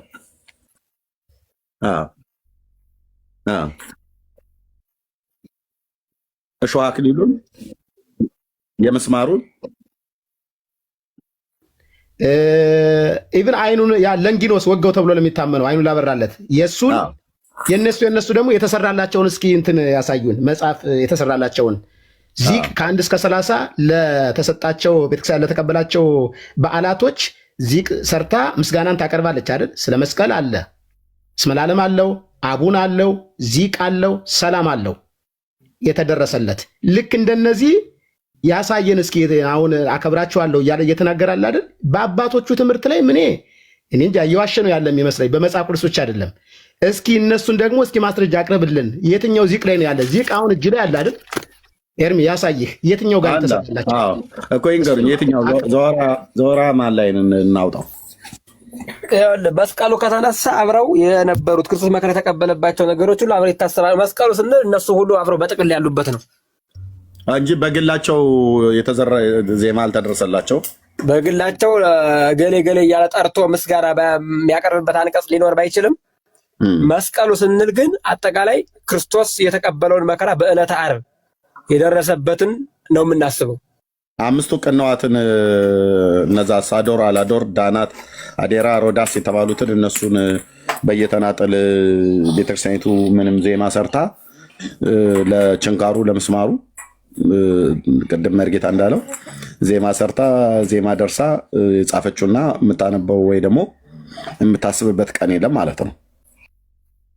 ለብቻው በዚህ ቀን እንደዚህ ለአንዱ ቀን ነው በዚህ ቀን ለአንዱ ቀን ነው በዚህ ቀን ለአንዱ ቀን በዚህ ቀን የሚል ነገር የለም። ግን መስቀሉን በምናከብር ጊዜ መስቀሉን ስናስብ ክርስቶስን እያሰብን ስለሆነ በዚያ ውስጥ ክርስቶስ የተቀበለውን መከራ የተቀበለባቸው መሳሪያዎች ሁሉ ስቃይ የተቀበለባቸው ነገሮች ሁሉ ሁላቸውንም በህሊናችን እናስባለን። ስለኛ መገረፉ ጅራፉን የተገረፈበትን ስለኛ መወጋቱ መስቀሉ ኢትዮጵያ ውስጥ መጥቷል አይደል? በታሪክ እናምናለን። እሱ ነው። ሌሎቹ ሳልመጡ አክሊሉ ሾሁ አክሊሉ ምስማሩ እንደመጡ ይነገራል። እሱን እርግጠኛ ሆኜ አላረጋገጥኩም። በታሪክ ደረጃ ግን ይነገራል። መስቀሉ የመጣበት በ17 ይከበራል። ምስማሮቹና እንትኑስ ከለሜዳው ምናምን ነገር መቼ ነው የሚከበረው? አብረው ነው የሚታሰበው እኮ ነገረ መስቀሉ የሚታሰበው አጠቃላይ የመስቀሉ ነገር የመከራው ነገር የሚታሰበው በአንድ ነው ተነጣጥሎ። በዚህ ቀን ደግሞ ለቀኖቱ፣ በዚህ ቀን ለአክሊለ ሦኩ፣ በዚህ ቀን ለጦሩ እያልን የምናከብረው ነገር የለም። አብረን የጊዮርጊስ ክርስቶስ ተሰቀለ ስንል ክርስቶስ ተሰቀለ ስንል ይሄን ሁሉ ነው የምናስብ። እሺ የጊዮርጊስም የፈረሱ ጭራ አብሮ መጥቷል። እሱስ መቼ ነው የሚከብረው? የፈረሱ ጭራ የሚል እኔ አላወቅም። የፈረሱ ጭራ ነው። የጊዮርጊስ ፈረስ አለው አይደል? ጊዮርጊስ የፈረሱ ጭራ የሚል መጣ የሚል ታሪክ እስካሁን አላጋጠመኝም። እውነትዎትን ነው? እውነቴን ነው የምናገር። እኔ የሰማሁትና ነው እንጂ የምናገር ዝም ብዬ ለማስመሰል ወይ ምናምን አይደለም። ስናገር የቆየው ሲጀመር ማለት ነው። ስለዚህ ታዲያ ብናሳየዎት የጊዮርጊስ የፈረሱ ጭራም መጥቷል ከመስቀሉ ጋር አብሮ ማለት ነው። እና የፈረሱ ጭራ መጥቶም ከሆነ ታዲያ ለመታሰቢያ መጣ እንጂ ሊከበር ወይ የሆነ ሊሰገድለት ወይ እንትን ሊልለት አይደለም። ልታመልኩት ይላል። መጥቶ ከሆነ ማለት ነው ልታመልኩ በእነዚህም ልትማጸኑ ይላል። ቃል በቃል ነው የሚለው ወንድሜ። በጊዮርጊስ በፈረሱ ጭራ ልንማጸን አይደለም እኛ ይላላ መጽሐፉ የሚለውን እንግዲህ ይኸውልህ የተጻፈውን መጽሐፍ ሁሉ እኮ ማለት ነው አጠቃላዩን ቅድም እንዳልኩ እየመረመር ለድህነታችን በኢትዮጵያ ኦርቶዶክስ ተዋሕዶ ቤተክርስቲያን የግሼን ደብረ ከርቤ ማርያም የደብር ሰበካ ጉባኤ ጽሕፈት ቤቱ የገዳሙ አስተዳዳሪ የሚያውቁት በኢትዮጵያ ኦርቶዶክስ ቤተክርስቲያን ተቀባይነት ያለው የጊዮርጊስ የፈረሱን ጭራ ኮቴው ሰሜን ሸዋ ላይ አለ። ኮቴውን ያውቃሉ አይደል? የት እንዳለ ጊዮርጊስ ኢትዮጵያ መጥቶ ነበር። ኮቴው ደግሞ ምንድን ነው? የፈረሱ ኮቴ ነው። ምን ፈረሱ የረገጠው ማለት ነው? አዎ የረገጠው ሰሜን ሸዋ ላይ አለ። በተአምራት ምልክት ሊያሳይ ይችላል እንጂ ይችላል። የሚሰራው ነገር የለም። በእግዚአብሔር በሰጠው ኃይል መጣ። ጭራውንም አምጥቻለሁ ብላ ኦርቶዶክስ ተዋሕዶ ቤተክርስቲያን በመጽሐፍ ጤፉት ላይ ጽፋለች ማለት ነው። ሳንያውን የምትፈልጉት እናንተ ነው የምትሆኑ። አይ እናንተ ጋር ነው እንጂ እኛ ምን ያደርግ እንፈልገዋለን። እናንተ ናችሁ የጊዮርጊስ በረከቱ እንዲያድርባችሁ ፋንድያውን ለማጨስ ለማይጠንት ማለት ነው። ፋንድያውን ለማጠንት ጭራውን ለመስዋዕት ልታመልኩት ማለት ነው። ያው መጽሐፉ እኮ ነው፣ መጽሐፋችሁ እኮ ነው የሚናገረው። እኛ እኮ እንዴት እናድርገን? ቸገረን እኮ ፋንድያ ሲደርስ ወደ እኛ ታመጣለህ። እኛ እንደዚህ አይነት ኮተት አንፈልግም። እንኳን ፋንድያውን አይደለም ጊዮርጊስን እራሱ አንፈልገውም ብራዘርዬ። እና እዛው እኔ ለቀቅ እንትናን ጠበቅ እንደሚባለው የፋንድያው በረከት ይደርባችሁና ቤተክርስቲያኒቱ እየፈለገች ነው። እና እዚህ መጽሐፈ ጤፉት አለ። እዚህ ቤት ደግሞ ክፋቱ ያለ መረጃ አይነገርምና እንግዲህ ይችሉታል ማለት ወረዱ።